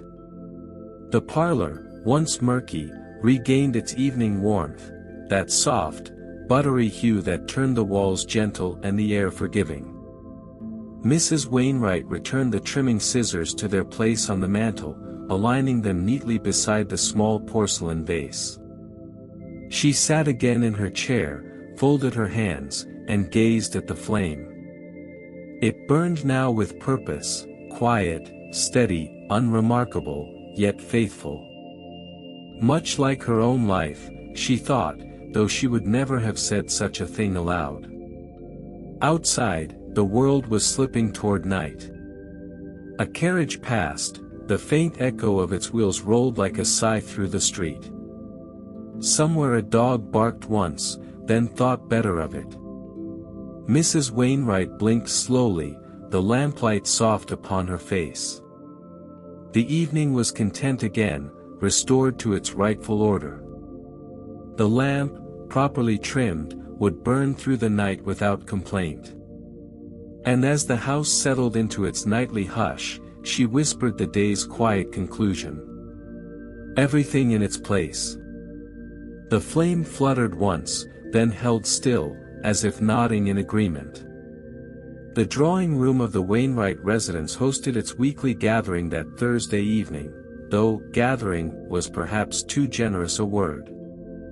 It was, in truth, 3 elderly gentlemen and 1 slightly younger one, sitting in stiff-backed chairs, each with a teacup and each with an opinion that had not changed since 1864.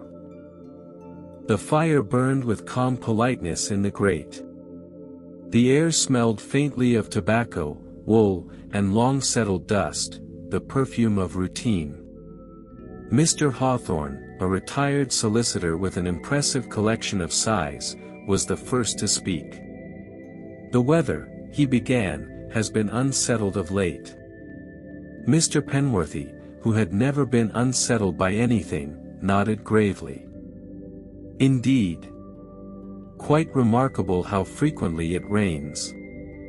Mr. Grigg, who had been staring at the teapot as though it were about to confess something, added, "And when it isn't raining, it looks as though it might." There was a pause, not awkward, but comfortable. The sort of silence that fills itself without effort. Harold Wainwright, sitting dutifully among them as the host's representative, lifted his teacup and murmured, "True enough." The gentlemen nodded, their agreement moving around the room like a soft, predictable breeze. After a moment, Mr. Hawthorne adjusted his waistcoat and added, "One hears the roads are dreadful near Bath." "Indeed," said Mr. Penworthy, leaning forward slightly as if this were breaking news. "And the trains," he continued, "are no better."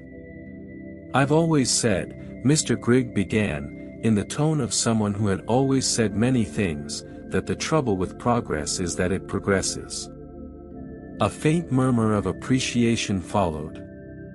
No one asked for clarification. No one needed to. The remark existed precisely for the pleasure of being made. The clock on the mantel ticked. Someone coughed quietly. The fire gave a faint pop, as if in applause. "Parliament's at it again," Mr. Penworthy ventured, swirling his tea. "When are they not?" replied Mr. Hawthorne. "Indeed," said Mr. Grigg. There was a long pause. A spoon clinked faintly against porcelain. Somewhere in the hallway, the maid's footsteps echoed once and were gone. Harold, feeling the need to contribute something, said, "They say the baker's raised his prices." "Ah." Mr. Hawthorne frowned. "Quite disgraceful." Mr. Penworthy nodded gravely. "It's always bread, isn't it? Never something less necessary." Mr. Grigg stirred his tea once, then added, "I remember when bread was cheaper." No one doubted that he did. For several minutes, the conversation rested comfortably in the shared contemplation of rising prices, poor roads, and the weather's unreliable nature. There was no argument, no revelation, merely the soft hum of human presence filling an otherwise quiet room. When the fire began to dim, Mrs. Wainwright appeared briefly at the door. "More tea, gentlemen?" All four inclined their heads slightly, as if the very question were both expected and deeply appropriate. "Yes, thank you," said Mr. Hawthorne. "Much obliged," said Mr. Penworthy. "Just a little," said Mr. Grigg. Harold smiled faintly, relieved the ritual had found its closing act. And so the evening continued, steady, predictable, unhurried. Words were spoken, none remembered. Thoughts were shared, none changed. By the time the clock struck 9, the gentlemen rose, collected their hats, and offered the same polite farewells they had offered every Thursday for 12 years. The door closed softly behind them. Mrs. Wainwright, listening from her chair, smiled to herself. "Such fine conversation," she murmured. "So very civil." And indeed it was, civil, circular, and wonderfully unimportant. In the quiet corner of the Wainwright parlor, just beside the faint warmth of the hearth, lay the cat. A creature of gentle disinterest and unwavering schedule, its name, though rarely used aloud, was Marmalade. The name had suited it once, when its fur was bright and its movements lively, but that was many naps ago. Now, Marmalade was an expert in the art of sleeping. It was, perhaps, the household's most reliable clock. Each morning it dozed upon the windowsill, each afternoon upon the rug, and each evening here by the fire, performing its routine with the serene diligence of an old clergyman saying prayers. At the moment, the cat's chest rose and fell with such faint rhythm that one might doubt it lived at all. Only the occasional flick of an ear betrayed its mild attention to the world, a sound from the street, perhaps, or the whisper of the parlor curtains. Mrs. Wainwright watched the animal fondly from her chair. "He's a most consistent creature," she said softly, though no one was there to hear. "Never late for a nap." The clock on the mantel ticked approvingly. Marmalade did not stir. Once, many years ago, Mrs. Wainwright had read that cats dream when they twitch. Marmalade did not twitch.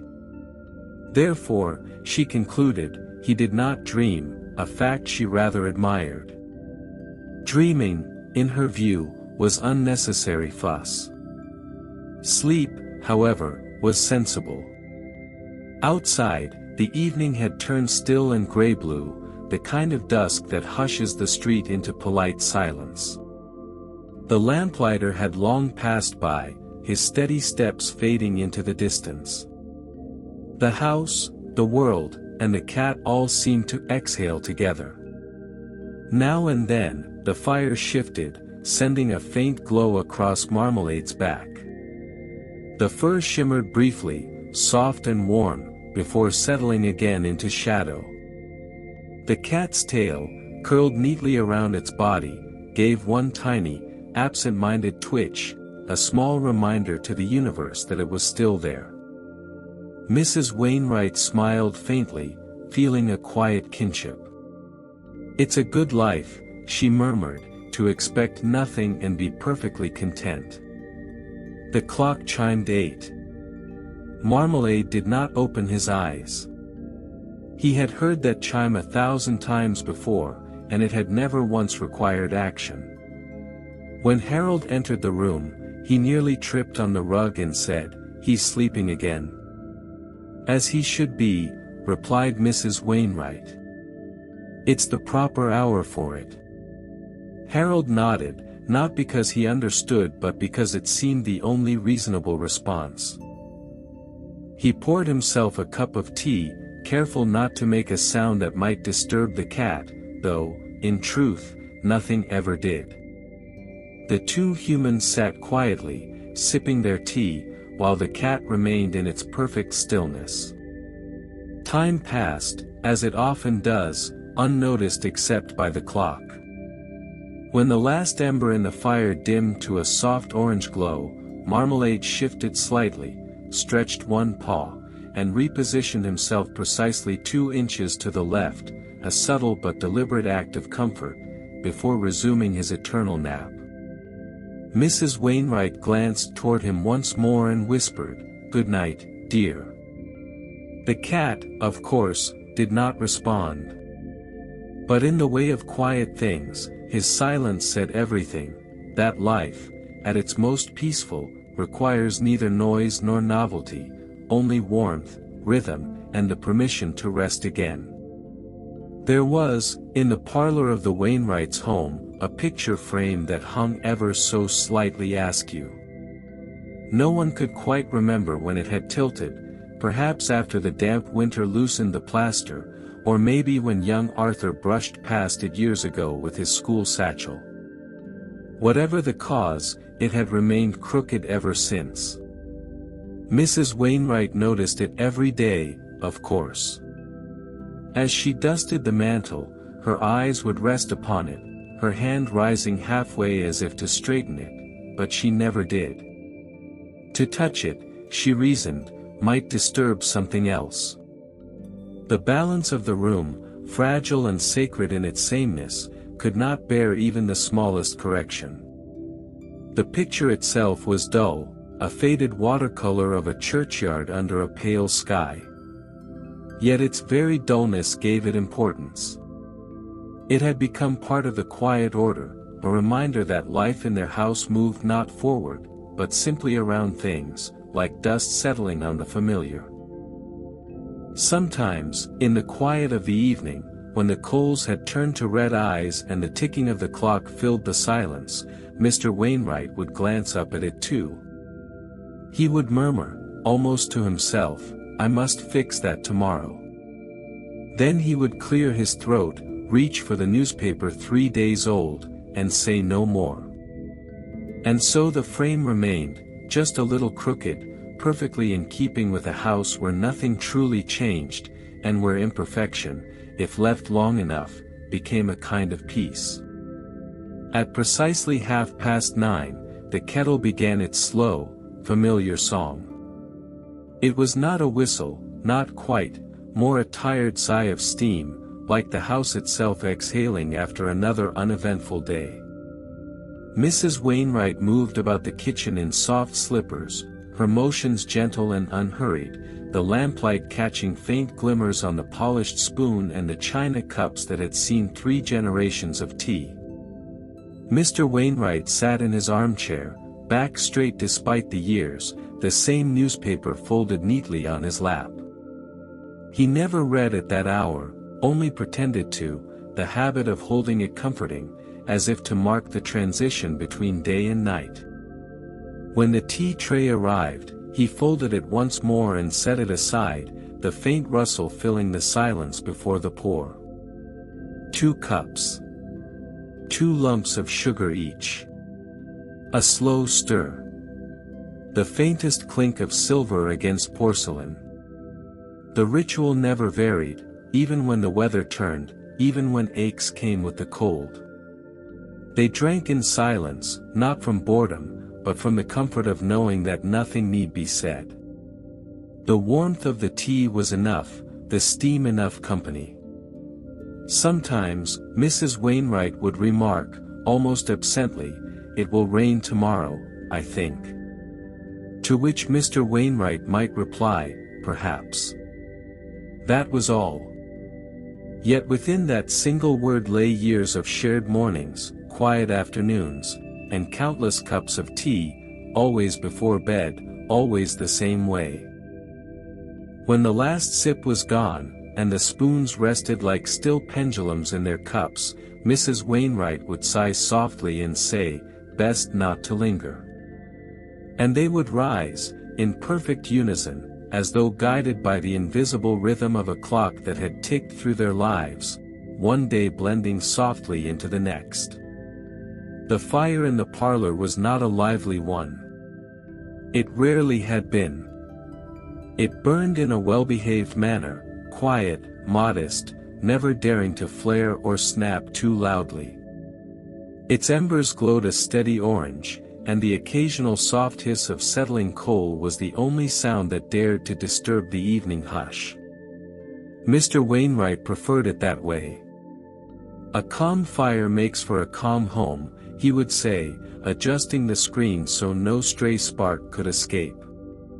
Mrs. Wainwright would nod, though she sometimes missed the lively crackle of her childhood hearth, that merry noise of leaping flame and restless heat. But she would not say so. In this house, even the fire had learned restraint.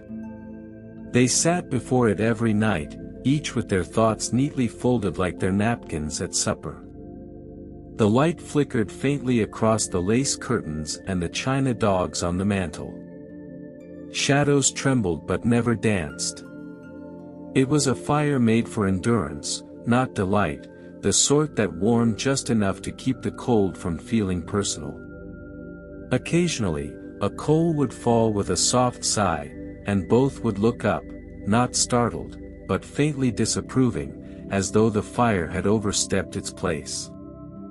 Mr. Wainwright would take the poker, give one mild prod, and the embers would return to their obedient glow.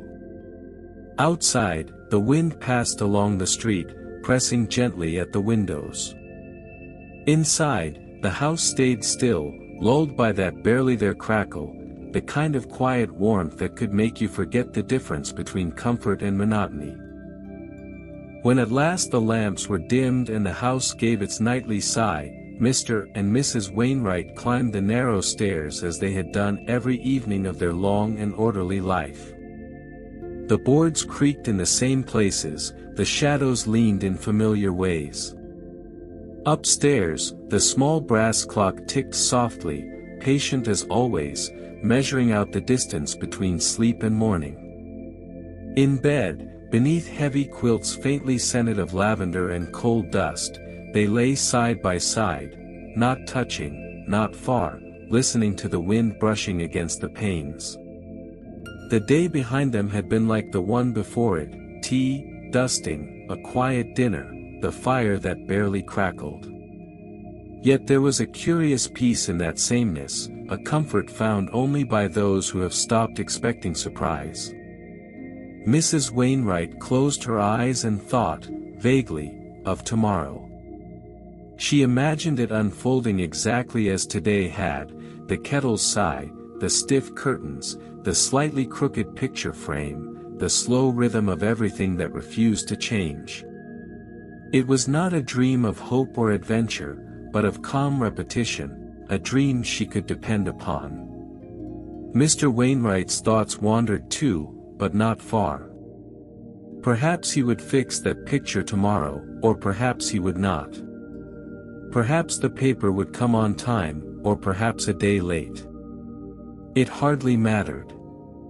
In his mind, tomorrow was already perfectly arranged, a mirror of today, polished by time and habit until all edges were gone. The clock ticked on. Outside, the rain began again, tapping gently as if to remind the world it still existed. And within that modest little house, the Wainwrights slept, dreaming not of change, but of the quiet, endless comfort of everything staying exactly the same. The gray light of morning crept gently across the Wainwrights' curtains, a pale, filtered glow that carried no urgency, no promise of difference. It was the same light that had arrived yesterday, and the day before, and likely every day for as long as the house had stood. It fell in quiet rectangles on the floorboards, revealing the faint dust that never quite disappeared, no matter how faithfully Mrs. Wainwright dusted. The clock downstairs struck 7 with its steady, deliberate tone. Not too loud, not too soft, just enough to stir the air. Mr. Wainwright opened his eyes, blinked once, and lay still for a moment, listening. The kettle had not yet begun its morning song, but he knew it soon would. He rose, his slippers finding their usual place beside the bed, and crossed to the window. The street below looked the same, the milk cart waiting, the neighbors' curtains drawn, the faint curl of chimney smoke rising into the cool air. Mrs. Wainwright appeared in the doorway, her hair pinned neatly, her face calm and unsurprised. "Good morning," she said, in the same tone she always used, not as greeting, but as confirmation that morning had indeed come again. "Good morning," replied Mr. Wainwright, adjusting his dressing gown. He looked out once more, then turned to her with a faint nod, as though all was exactly as it should be, and it was. Downstairs, the table waited with its folded paper, the same teapot, the same 2 cups resting side by side. The faint smell of coal hung in the air. And as Mrs. Wainwright moved about the kitchen, setting water to boil, she hummed a tune so soft it could barely be heard, the same tune she had hummed every morning for 30 years. Outside, the world might have been changing, factories growing, trains whistling, the century itself turning a new page, but here, in this quiet house on a quiet street, morning came as it always had, softly, obediently, unchanged.